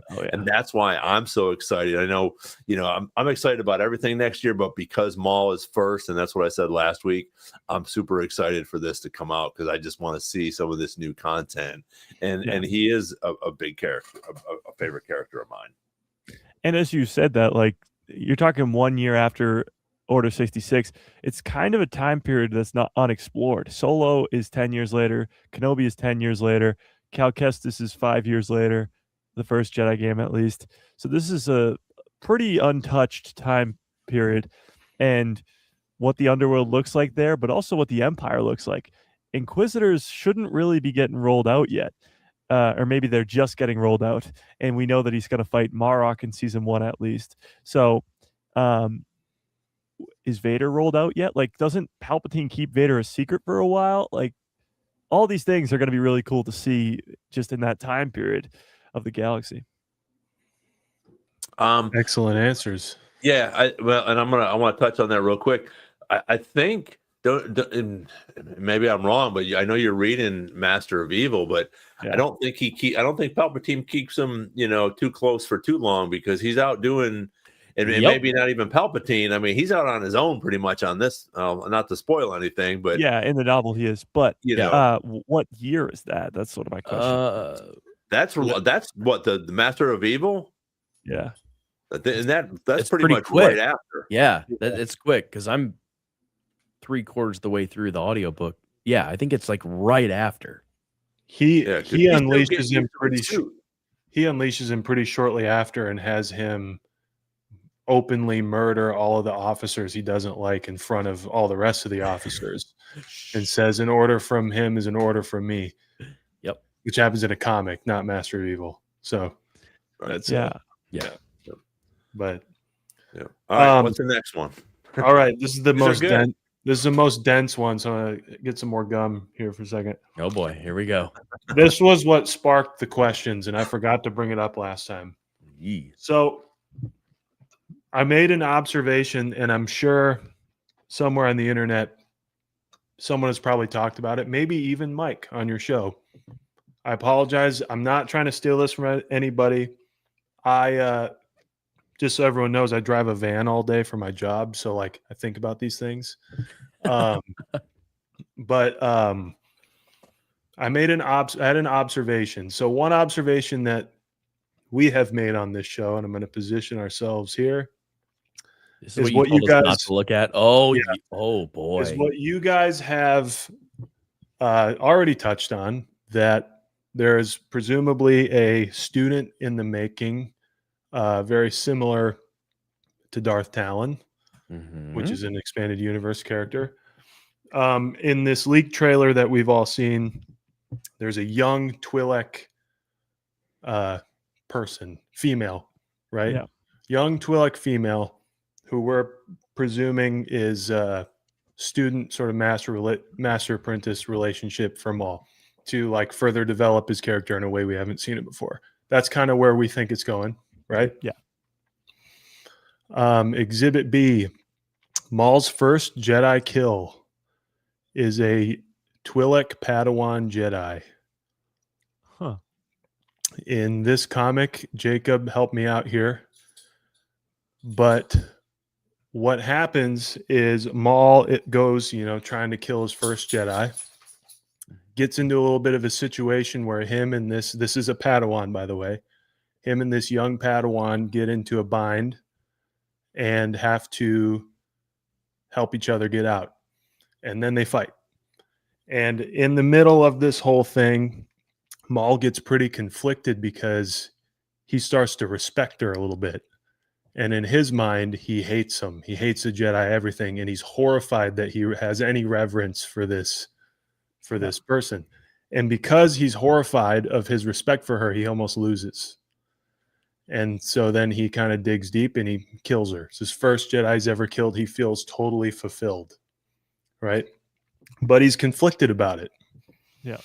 So I think that's an interesting kind of push point for Maul now that we have a female Twi'lek,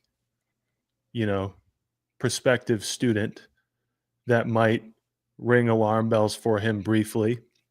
But it presents an opportunity because obviously we're thinking that this, Darth Talon-esque character is there to deepen Maul's story. In which case, I think it's an opportunity to bring something like that up. So the question that I'm wondering from you guys is, how much Darth Maul time are we going to get references or even flashbacks or information from before the Phantom Menace for him? Because we talked about earlier, the two versions of him, the Phantom Menace version and the Sam Witwer version, might be kind of two different people.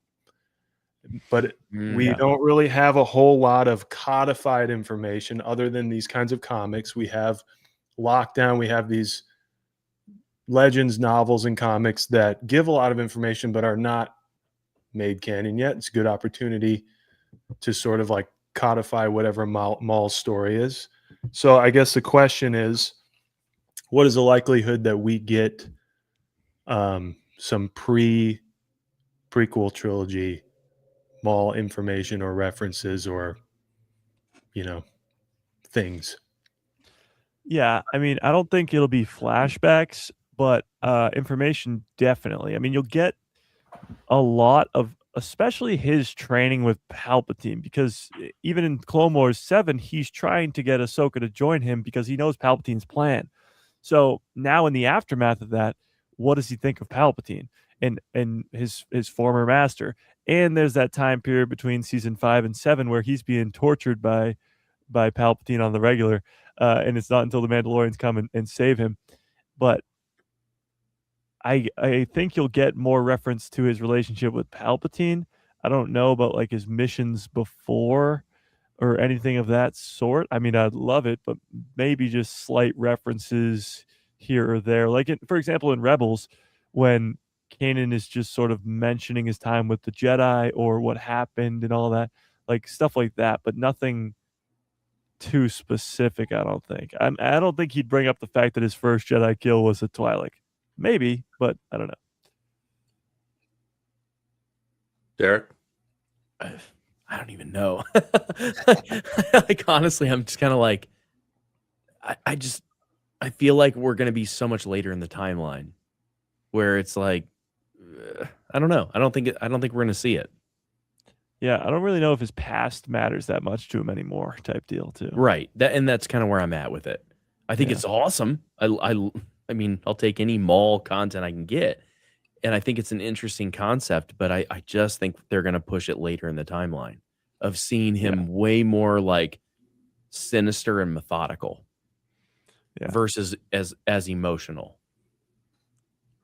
I disagree. I think we will get some flashbacks. I think we'll get some. I think they're going to try to build on that story so that we have an idea, because I don't think the normie fans have read the books.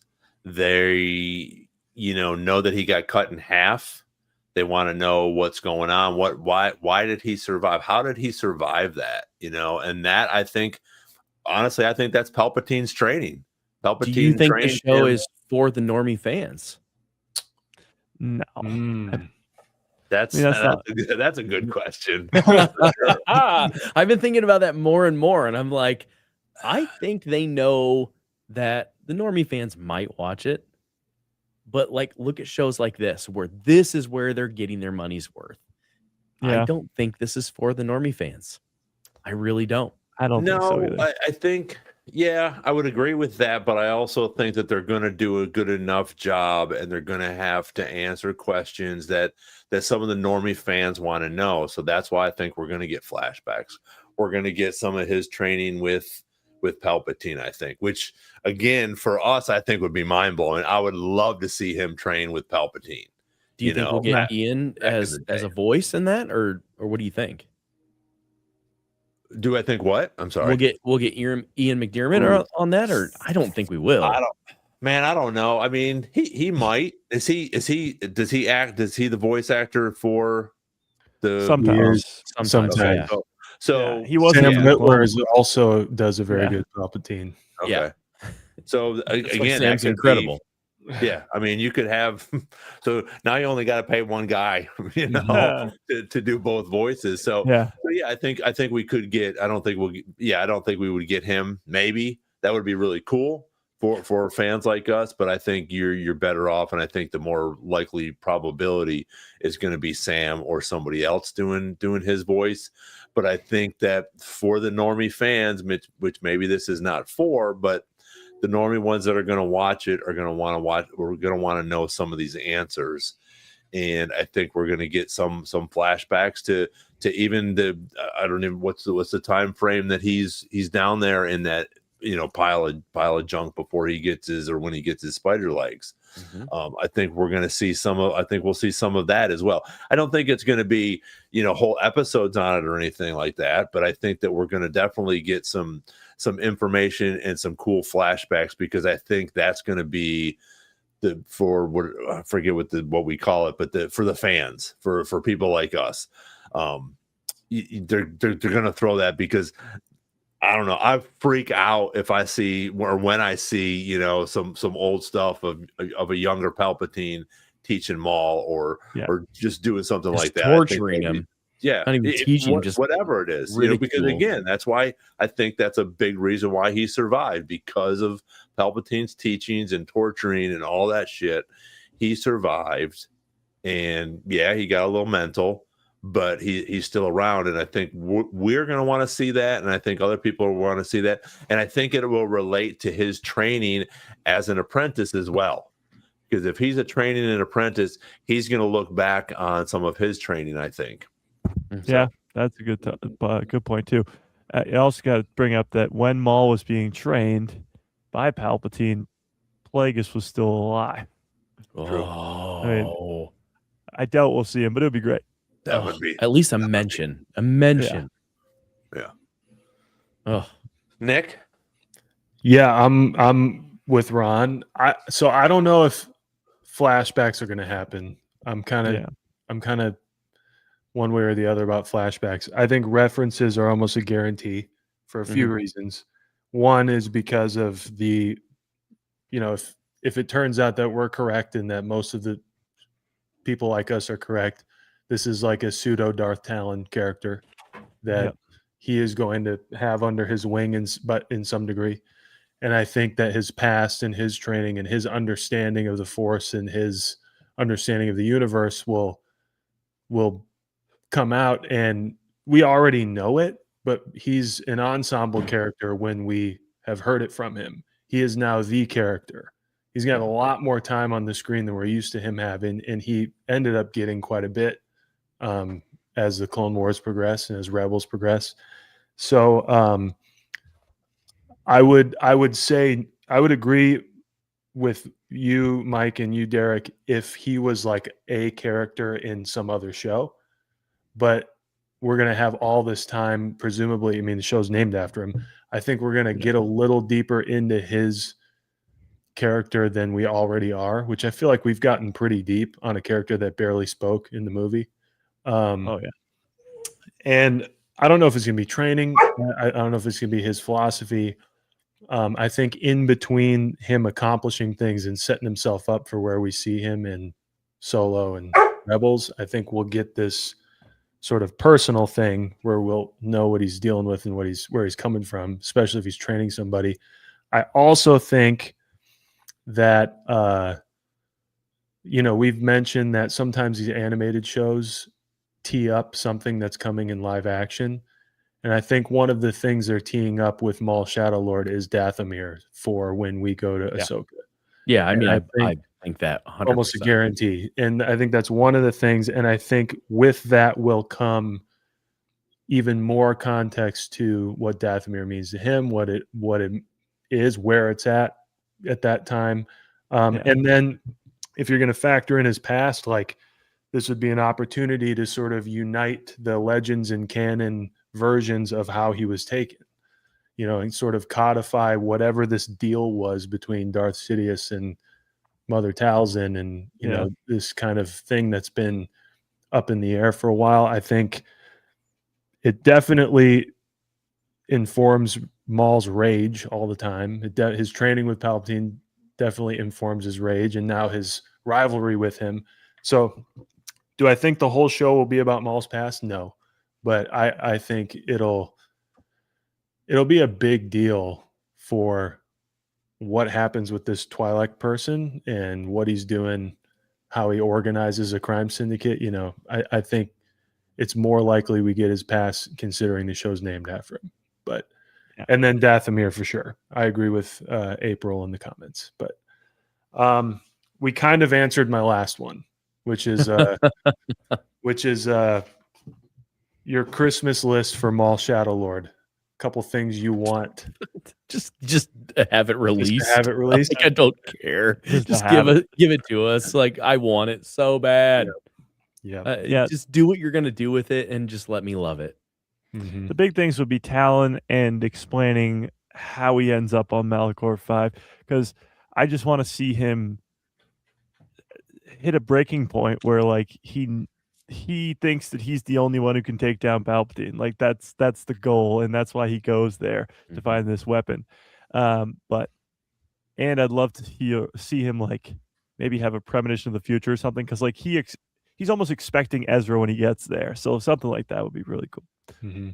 April said I need a Christmas surprise like Maul in maroon robes. How about a Mandalorian and Grogu trailer? I just saw that we might be getting one next Super Bowl. week. I'm calling it. It's the Super Bowl, guys. I've been saying this since day one. Well, the report says that we could be getting it with Avatar Fire and Ash attached to the movie, which comes out next Thursday.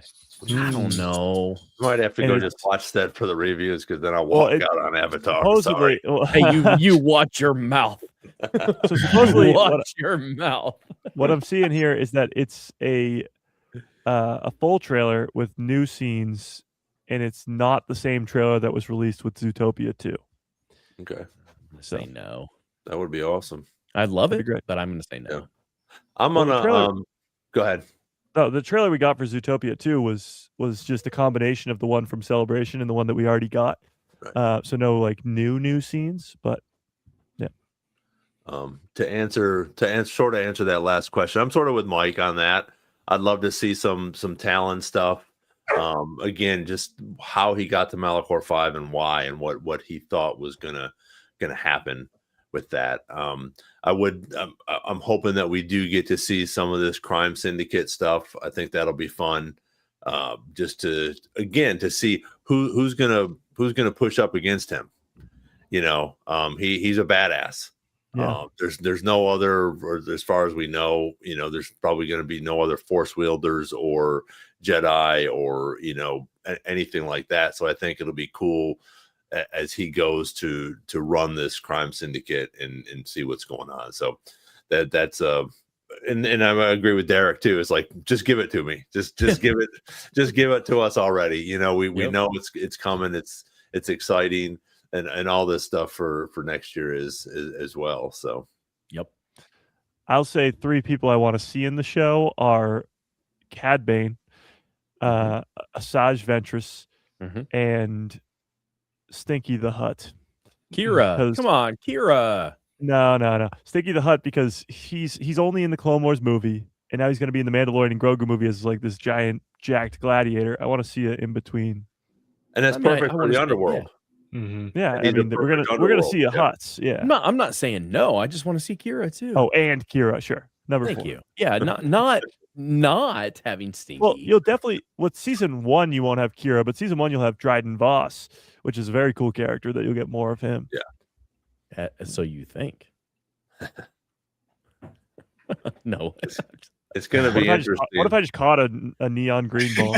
I know. My dog is an absolute monster tonight. She's ripped my computer off. She's like made me go outside. She is just. We'll have to. All right. So anybody else that's on here tonight, if there's somebody new next time and we do that, you can't spoil the surprise. And we'll set that up beforehand. And one of us will throw something. Nick will catch it and throw it to Derek. And Derek will catch it and throw it to Mike. Here it is. This is Blaine's Farm and Fleet. Hey, Blaine's Farm and Fleet, why don't you sponsor us? Because I'm always going, shing. Sometimes I like get it off the camera and you see me like doing this. There you go. Yeah, don't a couple of us have this? Yeah, I have that one. It to each other. But I think I'm the only one that has this, because this is from Yeah, I don't Galaxy's have that. Edge. This That is thing's from awesome. Oga's Cantina. You had to spend $60 on one drink to get it. Wow. And it's worth it. And water tastes fantastic out of it. I mean, it looks badass, especially with the Mythosaur coming eventually. Yeah. Oh, for sure. Beep, beep, beep, beep, beep. Sure. Is that it, Nick? That's it.